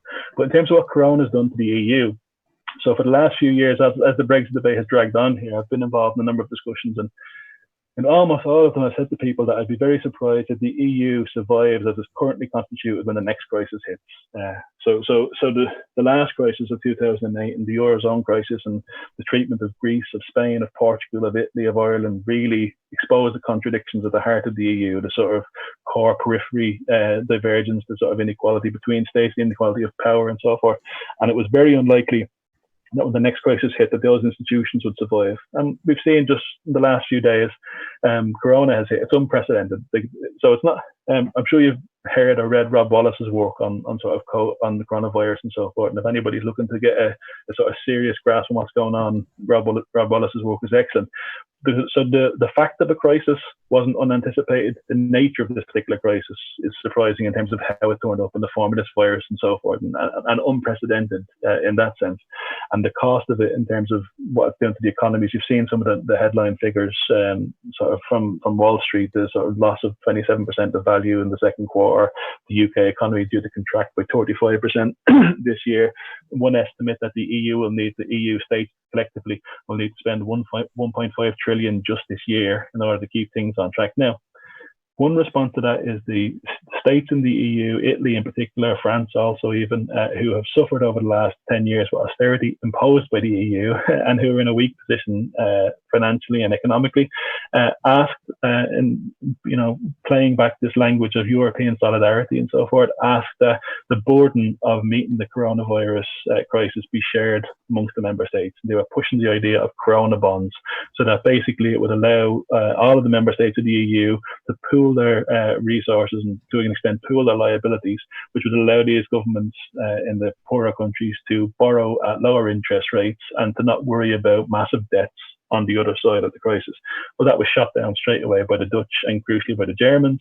There was a meeting just a few days ago where this was effectively rejected. They've announced a package of 500 billion, but most of that 500 billion will be in the form of loans or grants, which of course will have to be paid back. So it will be a perpetuation of the austerity cycle within the EU, which again reinforces the socialist arguments against the European Union. Because again, the great delusion of people like Yanis Varoufakis and many on the British left was that you should remain in and reform the European Union. And again, it's not something I'd say lightly. If I thought we could reform the European Union, I'd argue for staying in and doing so. But structurally and constitutionally, it's designed to be beyond any meaningful reform. It's designed to be beyond democratic control and accountability. And also because of the political economy of European integration, the trajectory of it. Again, it's always been the case that the EU is going to get increasingly neoliberal. I think that neoliberal is the wrong word, but increasingly authoritarian and increasingly putting pressure on these peripheral states to privatize further sectors of our economy, to pay off debts that are sort of unsustainable and so forth. So the coronavirus has again exposed the character of the European Union, the absolute delusion of the idea of European solidarity, and it hasn't vindicated Brexit. Brexit, again, one of the things about Brexit is that Brexit is a process, and that's been one of the problems for people as well. There's a lot of talk about cliff edge and falling off and everything else, but Brexit isn't an event. It isn't something that happens on a day. It's a process. And again, the Left campaign, which I work with, we were set up, and the whole argument we were making from the start was that the fight isn't about whether we leave or not. That should be settled and should have been settled. And part of what we tried to do was fight a rearguard action against Labour taking the disastrous decision to back a second referendum. But the real fight has always been about what will Britain look like going forward. But to go back to your point then about not retreating into nationalism, probably guess from the accent I'm not British, and I'm certainly not a British nationalist. So my support for Brexit doesn't come from that perspective. No but way. On that point, there's an important thing that, and I wrote a small article for the Rosa Luxemburg Stiftung and Trademark Belfast on this, because sections of the British, effectively the sort of the right of the Labour Party and so forth, were painting themselves as internationalists, and that's why we have to stay in the European Union. But it's important then that we contest this. It's important that we say that what you get with the EU isn't internationalism. You get a truncated cosmopolitanism that benefits capital and doesn't benefit workers, doesn't benefit migrants, doesn't benefit the countries of the global south, who the EU is pillaging through sort of bilateral trade agreements and so forth. So it's not the internationalism of the working class. And then ironically, not ironically actually, but without wanting to get too sort of clunky, but like dialectically, that actually rupturing with the EU, which ostensibly looks like a retreat to nationalism, is actually a precondition for advancing internationalism. So it's not the surface level stuff again, it's more complex, and we had to do that. But then also in the UK, a lot of that argument was scuppered and scuttled because the decision was taken. I mean, that was one of the key things as well, the democratic argument. Once the vote was taken, and it was a close vote, but once that decision was taken, for Labour to allow itself to become the party of frustrating the single biggest democratic exercise in British history, while also claiming to be the party of fundamental transformation, it just didn't stack up, and it involved a certain level of sort of bubble thinking to be able to get to that point. Paul O'Connell, I always appreciate your time so much. Thank you, Michael. Just learned so much, and I can't wait to talk to you again soon. Thanks again. So take care. All right. Be safe. Take care. Be safe. Bye. Get good rest. Take care. All right, folks. You guys there? Matt and David? Yeah, I'm here. All right. So what we're going to do now is the gem, and then we're going to play this brand new interview that we just recorded just the other day with Slavoj Žižek, and then we'll come back. That's a little over 30 minutes, and then we'll go to the post game. All right. But now it's gem time. Yeah, that's another guy I feel like could be grading the gems right there. I like Paul. That was really great, actually. Paul is brilliant. It's only hitters now from TMBS. I will say people will learn this in the post game, but next Tuesday, insanely excited about the guest we're getting on. Insanely excited. Oh, sorry. Go ahead, David. Yeah. So You're good to go? Yeah, I'm good. So there's obviously a lot going on right now. We are living in a completely new world, and we don't know what's going to come on the other side of this kind of, COVID capitalism and the economic collapse. But I want to talk about a couple of things that are very important that have been going on that have been sort of pushed to the back. The first has been what's been going on with oil. Basically, in the middle of this pandemic, just right as it was starting to really hit Europe and the United States, Saudi Arabia basically started a price war with the rest of the oil-producing nations. And it completely plummeted the price of oil for everyone. And specifically Saudi Arabia and Russia were in this huge conflict about how much oil they were going to be producing.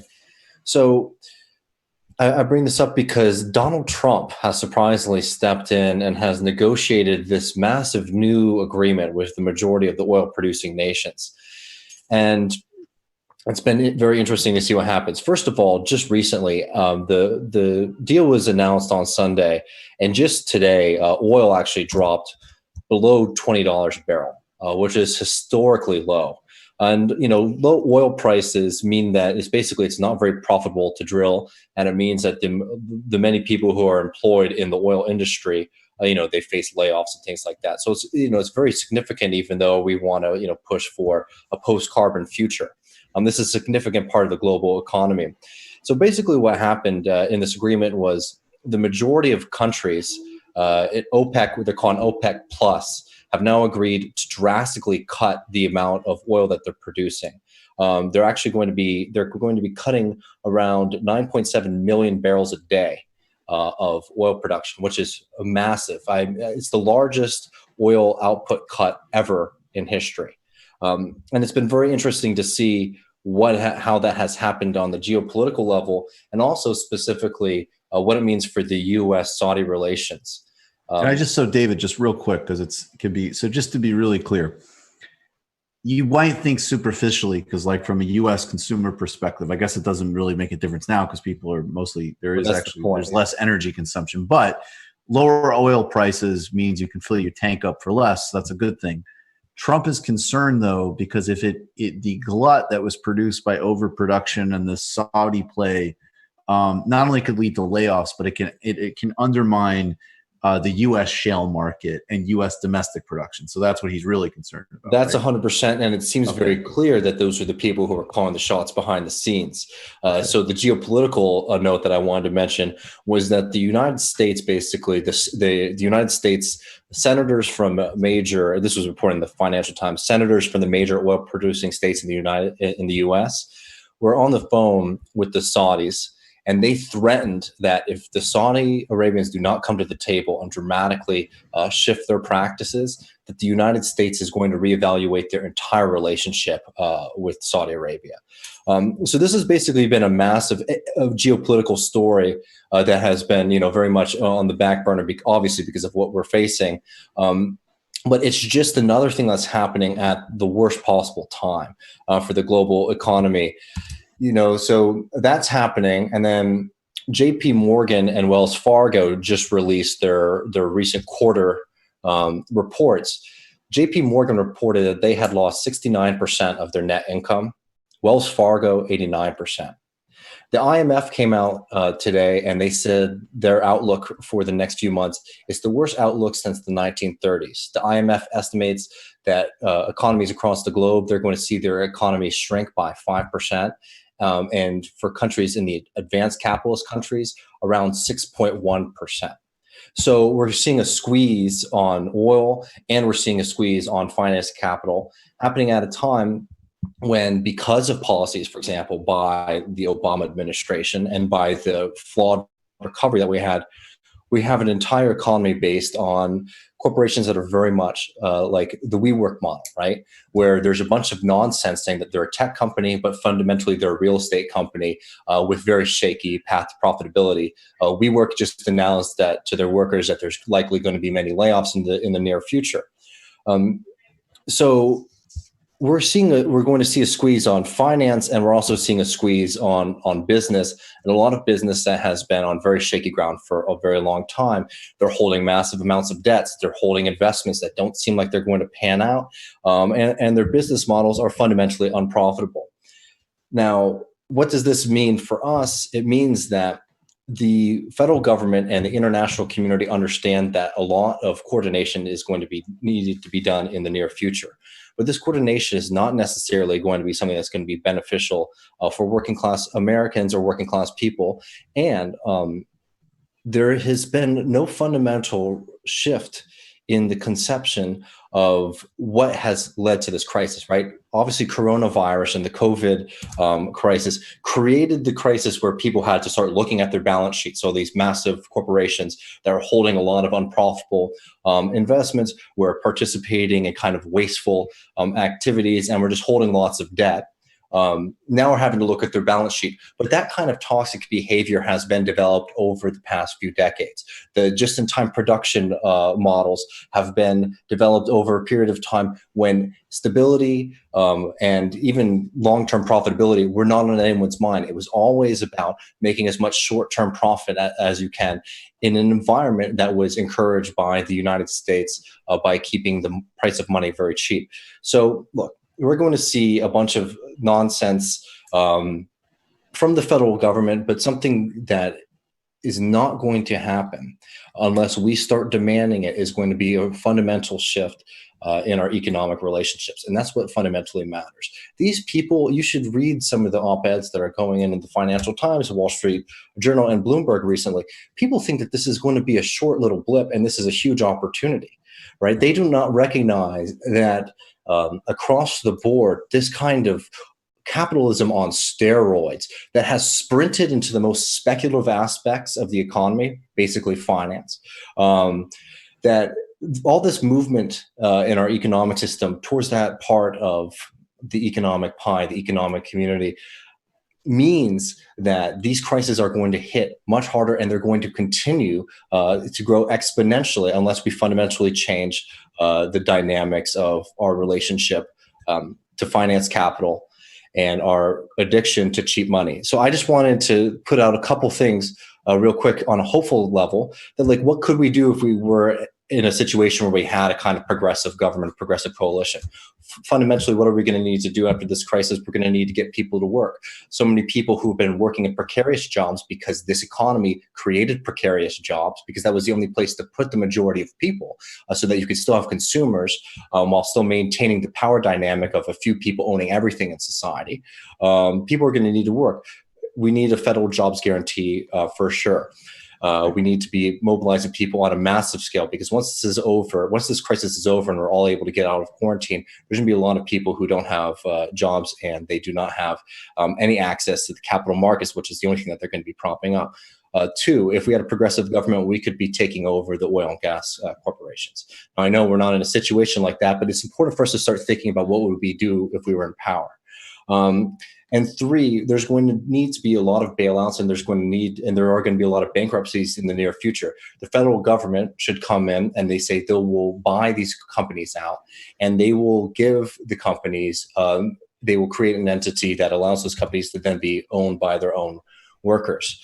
Right now, I don't think that Donald Trump is going to do that. He might put in a federal jobs program, and it's going to be our responsibility to make sure that that's a progressive program, because what are they going to try to do? They're going to try to turn that into workfare. They're going to try to say, if you don't work in the federal jobs program, that you don't have access to fundamental benefits. So we need to do two things at once, right? We need to recognize the reality of the current situation, and we also need to be able to understand what we would be doing if we were in power, because there's going to be a lot of bold and massive changes in the near future, because the system is on the brink of collapse, and we need to make sure that we're at least thinking in the correct way to prepare to come up with solutions and then the ways to implement those. Absolutely. That's really important. We're going to do more coverage on those oil and OPEC stories. And in general, it's just so important. And thank you, David. This is another part of the incredible quality of this show.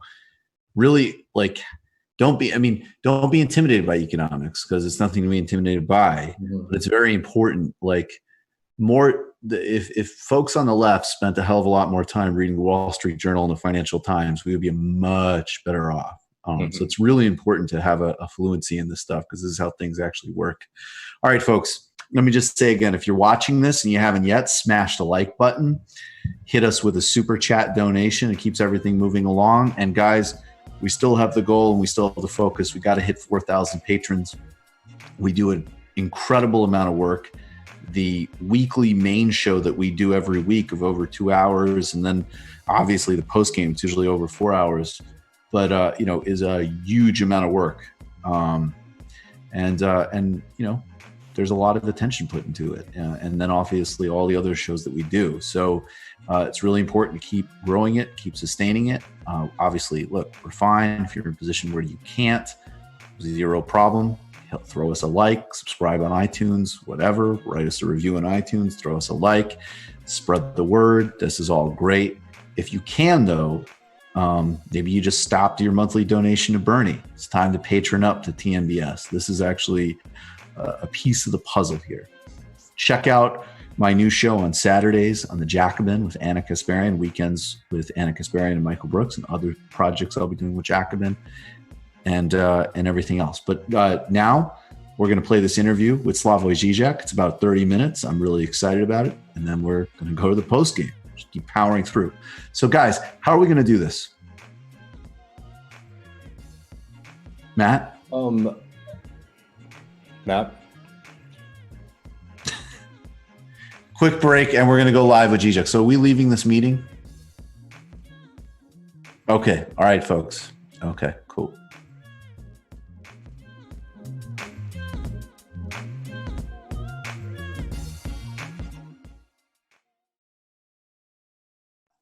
Okay. Welcome back to the Michael Brooks Show. Joining us now is friend of show and a person that I have no doubt that who he is. He's author most recently of a collection of essays which you can get as an ebook through Or Books called Pandemic. COVID-19 Shakes the World.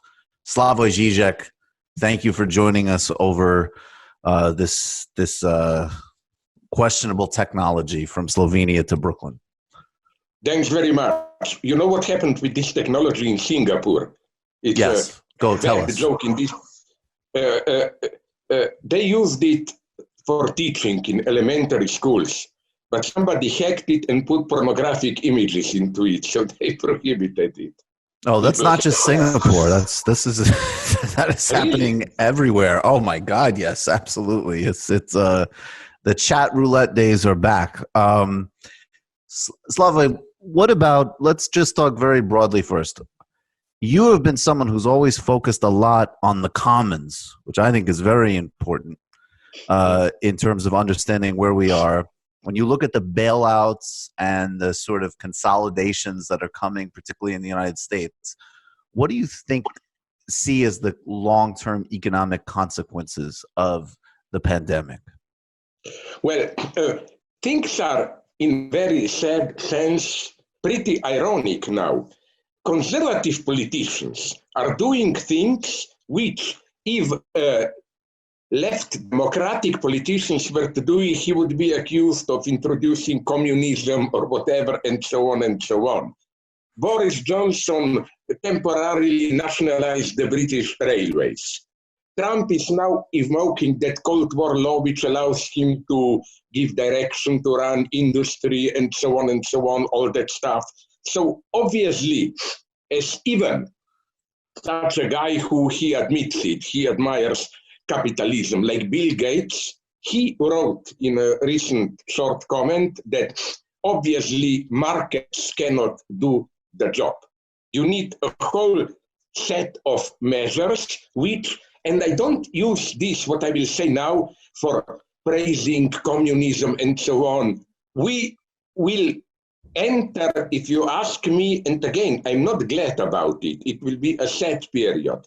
A period of, unfortunately, what I cannot call but wartime communism. More communism of misery. What do I mean by this?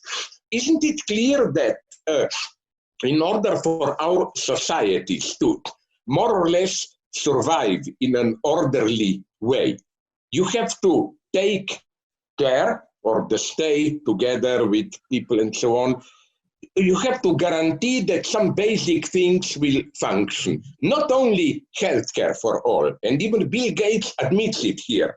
Healthcare must be global healthcare. You cannot have United States relatively safe and across the border pandemics and so on. We need some kind of not only a universal healthcare within singular state, but some kind of global healthcare system which coordinates the efforts and so on.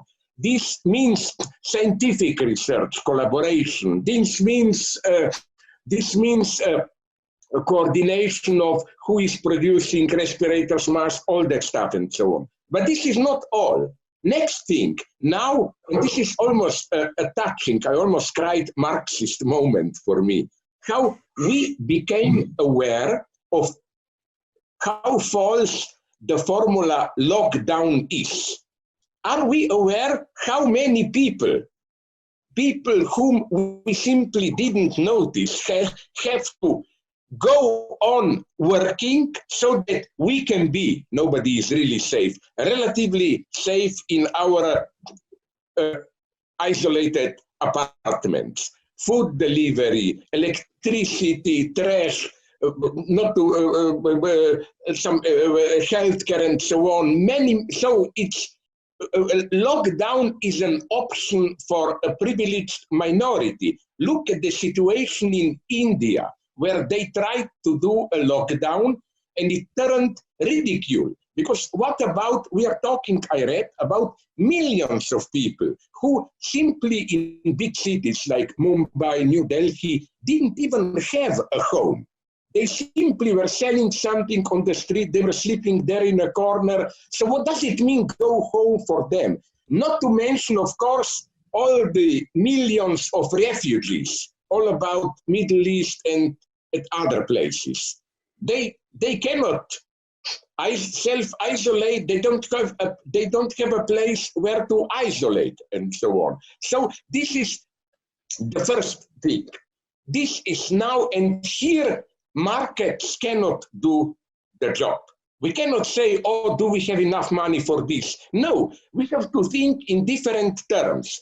Our societies are developed enough to produce healthcare equipment, enough food, and so on, but we will have to organize it. And I don't know how this will work in the United States. In Europe, since spring is here, there is already in most of European states, developed states, Germany, France, even in my state, Slovenia, a big problem.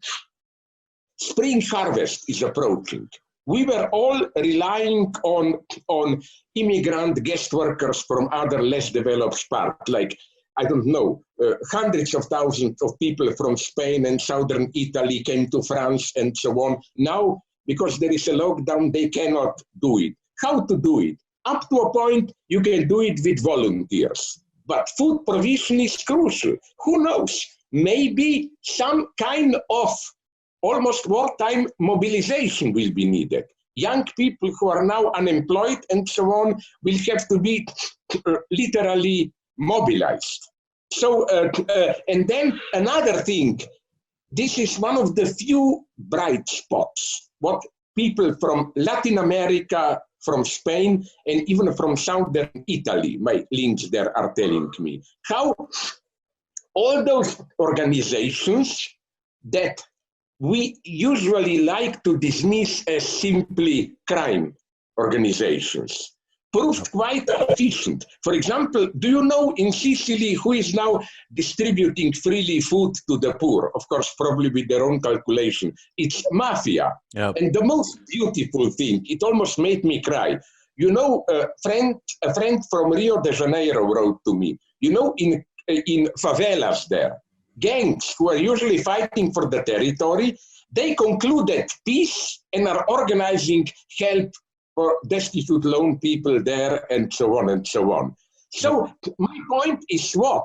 My point is now almost everybody is, that's my irony, not even a socialist, but almost a communist. They admit it. We need international cooperation, real cooperation, because again, you cannot have one side of the border epidemics, the other side is safe. We need efficient state which, if necessary, breaks all the rules of the market and so on, just to deliver. These are matters of survival. And in Spain, I was told, there were beautiful moments how in local communities, people self-organized, you know. It's almost like, I think, in Cuba, and I'm not a believer in Castro, but they still have these, how do they call them, local committees of revolution, which take care of the law. Now they're re-emerging in Italian, Spanish cities, but in a positive way. People simply ask, okay, who are the old people who live alone in our block? What can we do for them? And so on and so on. But I, on the other hand, it's a dangerous moment. Every politician is already saying. Well, Žižek, I want to, Slavoj, real quick, I want to just inject two things into this that are important. I'm very sorry. You have full right to interrupt me. I talk too much, yes? We love you talking, and I have a full right to interrupt. So it's a dialectic. So Comrade Stalin would be proud of you. This is the highest praise of Stalin through you.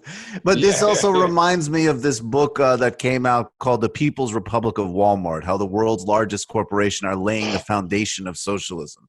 And this is actually something I want you to expand on first. The idea that in the complexity and the centralization of those supply chains that you see at something like Walmart actually debunks the idea that like, oh, no, it could never be that central. It could never work like that. It needs to be kind of more horizontal and so on. It shows that in certain ways you can plan like that, but it's not being planned in a democratic direction. It's being planned in the Walmart direction, which loops back to your point. Yeah. Yes, absolutely agree with you. And I'm well aware how dangerous also the situation is for new forms of corruption here. Yes. I don't blame capitalists as persons, but such a situation solicits corruption. So I'm here very realist. I am for these necessary communist measures. By communist measures, don't be afraid. I don't mean Central Committee will run United States, but I mean almost, and this is a cruel irony in what I'm saying now. I mean almost what Trump is doing now, and Trump is not my, when he says we need so many respirators, masks, and so on, giving orders to industry. But this has to be done in a transparent way, which is my formula. When a journalist asks me what kind of a communism I imagine, and I answered him, communism with Julian Assange. Like somebody like Assange, yes. This is what China is missing. I'm not pro-Chinese. And now I will tell you something for which now many people who thought I'm now praising China, total control, they did it. No. There are good reasons that if the Chinese wouldn't miss at the very beginning of December, the first weeks, it would just have remained a local epidemic there. Second, but real quick, I mean, I want to tease that out though, because how do you connect that Trump is bullshitting a lot of this? So like he says we should do defense production, but he's not actually doing it. He's letting them price gouge. Where is the gap between the rhetoric, which Trump actually does very well at times, but it's not getting implemented as one lane? Then there's the other, and maybe we could connect this with China. You've warned us, and we've talked before about the idea of the Singapore world, that everywhere will kind of turn into a kind of platform surveilled capitalism. And then the third thing that you're talking about, which is maybe this opening to reject the market logic. Do you see those three? I see those three horizons. I see the Trump bullshit artistry, and we're price gouging and we're doing Reaganism here, which is why it's such a disaster. Then I see people being drawn to an authoritarian narrative that has efficacy. So China is very complicated, and I think we need to critique where China has clearly failed and not been transparent. And then on the other hand, they're building hospitals in a matter of days. The world is going to look at that with a lot of admiration. But and then is there a social response? Yeah, but I will give you now why, as if, now I will sound horrible, some leftists will lynch me for saying this, but why, as if the alternative is China or Trump? Let's look at, Singapore made a mistake because they opened up too fast. Now it's growing a little bit, but it's sad to say this, but the countries which did it correctly, I think are, and that's why China doesn't want them mentioned, Taiwan, Hong Kong, and South Korea. South Korea, they did it. I don't know. I don't want to be a racist. Is it their tradition of social discipline and so on? But look at Hong Kong. The ferocious demonstrations that went on for months, for half a year before the epidemics, prove that they certainly are not in their nature totalitarian, but nonetheless, they did it in an organized way. So Korea, look at Korea and so on. Look at Taiwan. So it can be done. But the basic thing is here also now I will say something sad for some of the leftists. We from the left this is the motive I always repeat. We from the left we need an efficient state now. No, we should maybe not becoming obsessed with this Giorgio Agamben motive, oh, those in power will use this as a tool of new totalitarian control. Probably they will try, but you know what is my main counter argument? And those in power are aware of it. It's not we ordinary people who are terrorized by them. They are in a panic. They don't know how to solve it. They are under test. What I fear almost more is that the people will, that the people's trust into authority will be undermined. But we need now some kind of functioning government authority which people trust at least minimally. And from what I hear in United States, okay, it's not as simple as that. Trump talks a lot, but things are happening at different level. Governors in some states try to be more efficient and so on and so on. So now we can see how Trump is not an efficient central leader. No, he talks too much. He is not enough of an efficient leader. Well, that's an interesting. Right, but so let's tease that out. So there's the fact that governments will use this in new authoritarian directions. That's a policy concern. That's a big. I mean, in the United States. Sorry to interrupt you, but it's crucial to remember that they are also in a panic. And absolutely, and they are in a panic. No question. Now. And then the next two things that are interesting. People can tell them, listen, you gave us orders. We self-isolate, blah, blah, blah. Now show us the results. Well, that's the point I wanted to make, which is that now. Yeah. So in the middle of that, there's definitely, of course, I mean, this reasserts the importance of state power, state action, and enough buy-in from the public to support that, which you have in South Korea as an example. In the United States, it goes state by state, but you have many places where you could not try, if the governor of Florida is keeping the beaches open, or Andrew Cuomo is trying to cut Medicaid in the middle of a pandemic, which he is, that leads people to have the paradox of the leaders are terrified. We need a government efficiency now, but we cannot have buy-in because the response is a failure. Yeah, and that's the danger. I don't know if it is true also for the state of New York, but Friends for California are telling me that when people began to shop like crazy in the first moments of panic, even before pharmacies were emptied, it was gun stores, which in California were emptied. All across, yes. All across. Yeah. And I think, you see, this is madness, because just try to think, what is the secret scenario?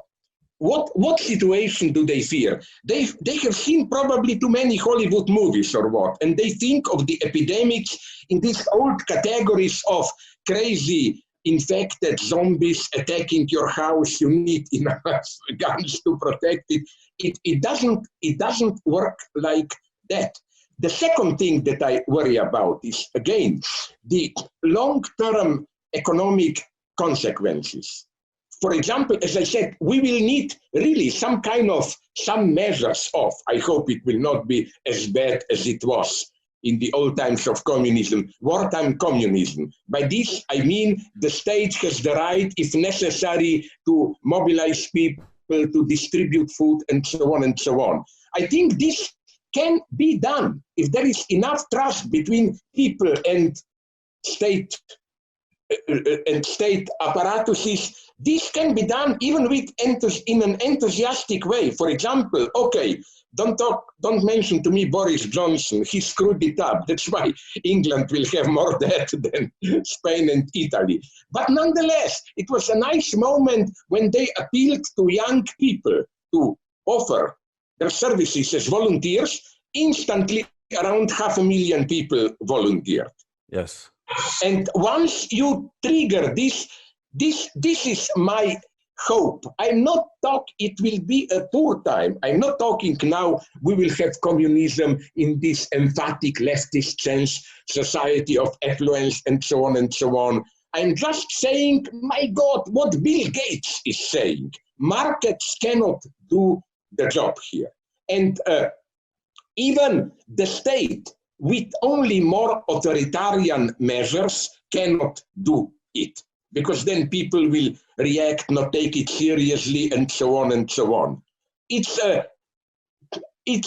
measures which I, in my crazy jargon, designate as potentially communist. I don't mean any 19th century dream. I simply mean the state power cannot rule alone. It has to rely on the local self-organization in parts of the city and so on and so on. As I said, the examples of Spain, in Madrid, I was told this works. Second thing, the state has to, in some way, Bill Gates says this, directly impose measures on economy, regulate economy, and so on. Still, some competition maybe is needed here to prevent corruption and so on. I admit, and I cannot emphasize this enough, international cooperation, which has to be raised at a new level. And here even Europe is disappointing me. I don't know how it is in other parts, but European Union didn't succeed in imposing an order. It's just one state trying to snatch half-steel provisions from another state. Like, for example, it happened already a couple of times, this scandal in Europe. One big state, I don't know, France or Germany, bought 10 million masks from a Chinese company. Then they learned, oh, the other state, I don't know which one, offered more money and so on. This chaos. This is what happened in state to state in the United States. Sorry, another thing which is important. It is very sad news, although not catastrophic. Most of us, large majority, will survive and so on. But, you know, two things are unfortunately becoming clear. The first one is that you remember those dreams we were dreaming a month or two ago. Oh, this is just a winter thing with spring heat, it will disappear. Well, right. It doesn't quite look that way. It will last. It's not a matter of, oh, be patient a little bit, in August you will take a holiday already. No, probably there will be, and again, it's a danger of authoritarian temptation here.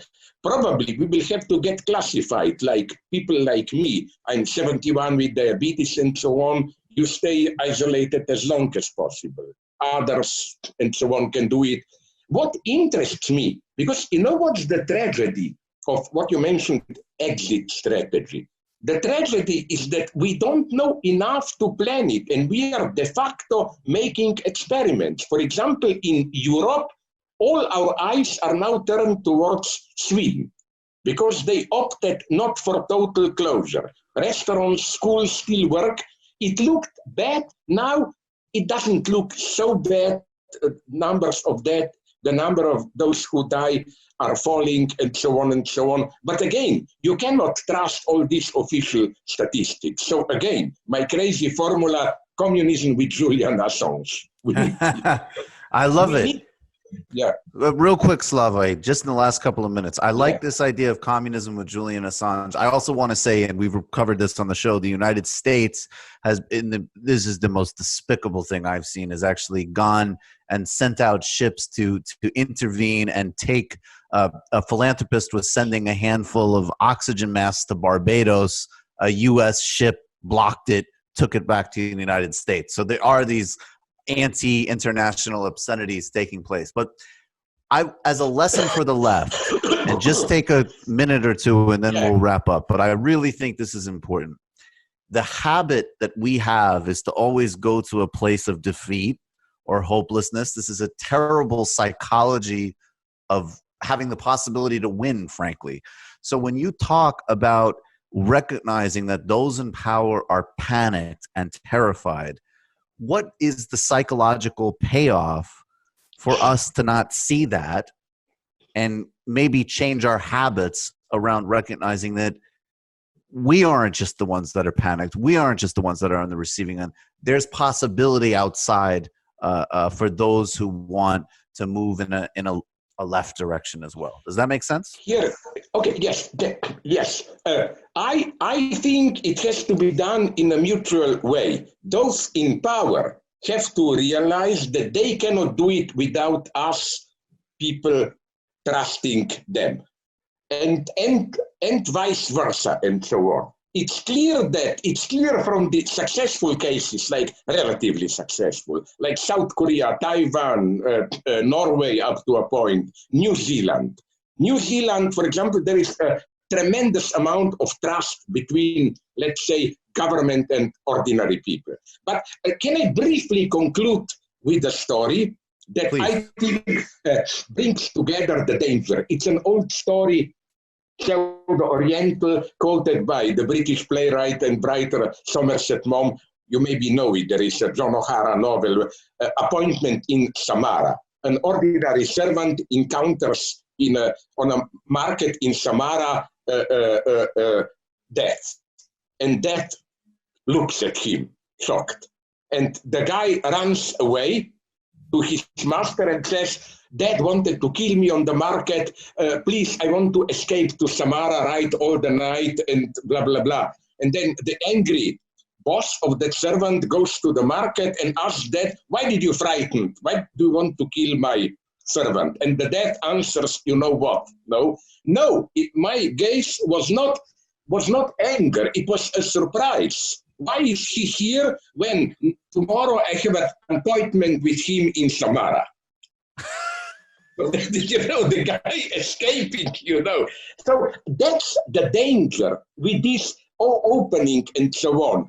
It's a horrible situation. If we remain in lockdown for too long, I don't know how it is in the United States, but in my country, all what they consider unnecessary medical exams, they are following how your cancer is liver, all is postponed.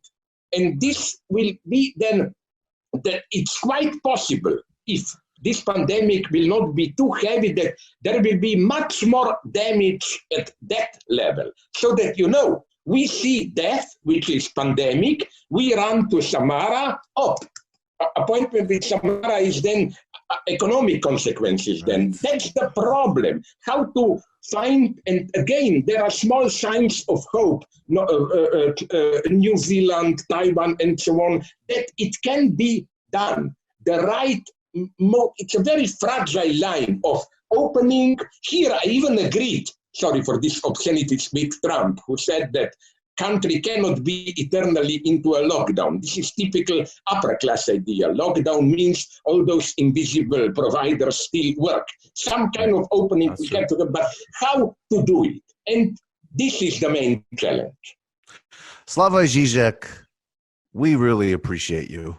Next time. I appreciate you. I think in these times, which present themselves as times of permissiveness, democratic opening, and so on, are we aware how the space of a true free debate is more and more limited from the right, from the politically correct left? And I think you, out of the mainstream big media, you are the only ones who are practicing what one of my favorite philosophers, Immanuel Kant, called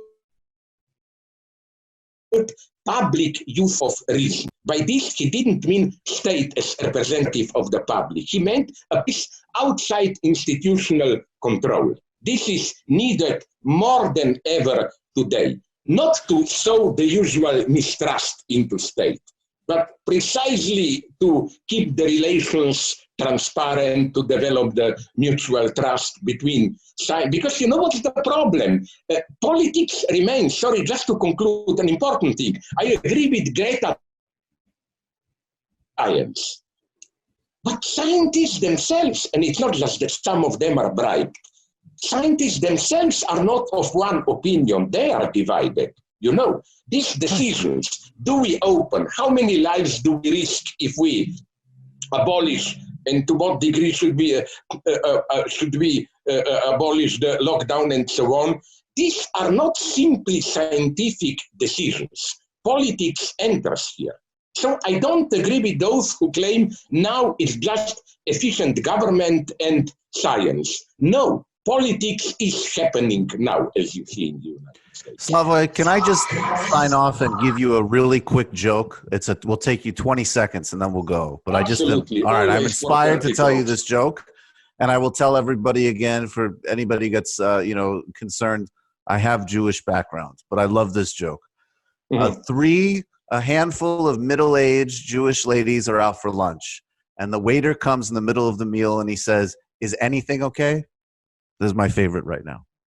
Oh, yeah. So maybe, unfortunately, I hope you had the same thing as me, or I rather don't hope in my mind that's what we are. That's my attitude when I look at the news. Like, is anything Exactly. okay? Is anything good that you hear in the news? And I'm a weak person. Just the last thing you can cut. Don't you agree? I hate spiritualists now who are raising their head and said, "Oh, maybe this crisis will bring us more to our senses, that we will more think about deeper truth of life." No, this crisis is simply something horrible. I mean, I always distrusted this spiritual dismissal of ordinary people. Ordinary people want to have their ordinary fun. There is nothing stupid in it. Horrible things are happening. Don't try to justify them with some shitty spiritual justification. I have a spiritual life, and I think it's interesting and important, but I actually think to deny how horrible it is negates the possibility of having that conversation in any way. So in other words, that, and it reminds me of liberation theology. I mean, if you don't start in reality, then it's just escapism. Then that's it. Yeah, exactly. Yes. So, Slavoj, thank you very much. Thank you. Be well. Thank you. Bye-bye. Bye-bye. Bye-bye. Welcome back, Michael Brooks Show. Another epic full show there. And pretty big words from us from Slavoj there, guys. My only dispute would be is I hope we're pre-mainstream. That's the goal. We're not mainstream news yet, but we will work to increase the market share. But no, seriously, that was an honor. And folks, it's time, if you have the ability to jump on board and become a patron, patreon.com/TMBS. We'll get to that 4,000 person goal soon. That is the next target. It's going to facilitate our next projects. If you're new to the show, smash subscribe on YouTube, hit the bell so you get the notifications, and definitely, if you haven't yet, hit the like button. Folks, we're going to take a break. We're going to go to the post-game. Ben Burgess, Joshua Kahn Russell, stories from the Caribbean, Trump's new dictatorial moves, and we will talk about Bernie and Biden, as well as things that are more happy. Peace and love. Appreciate all of you. See you in the post-game.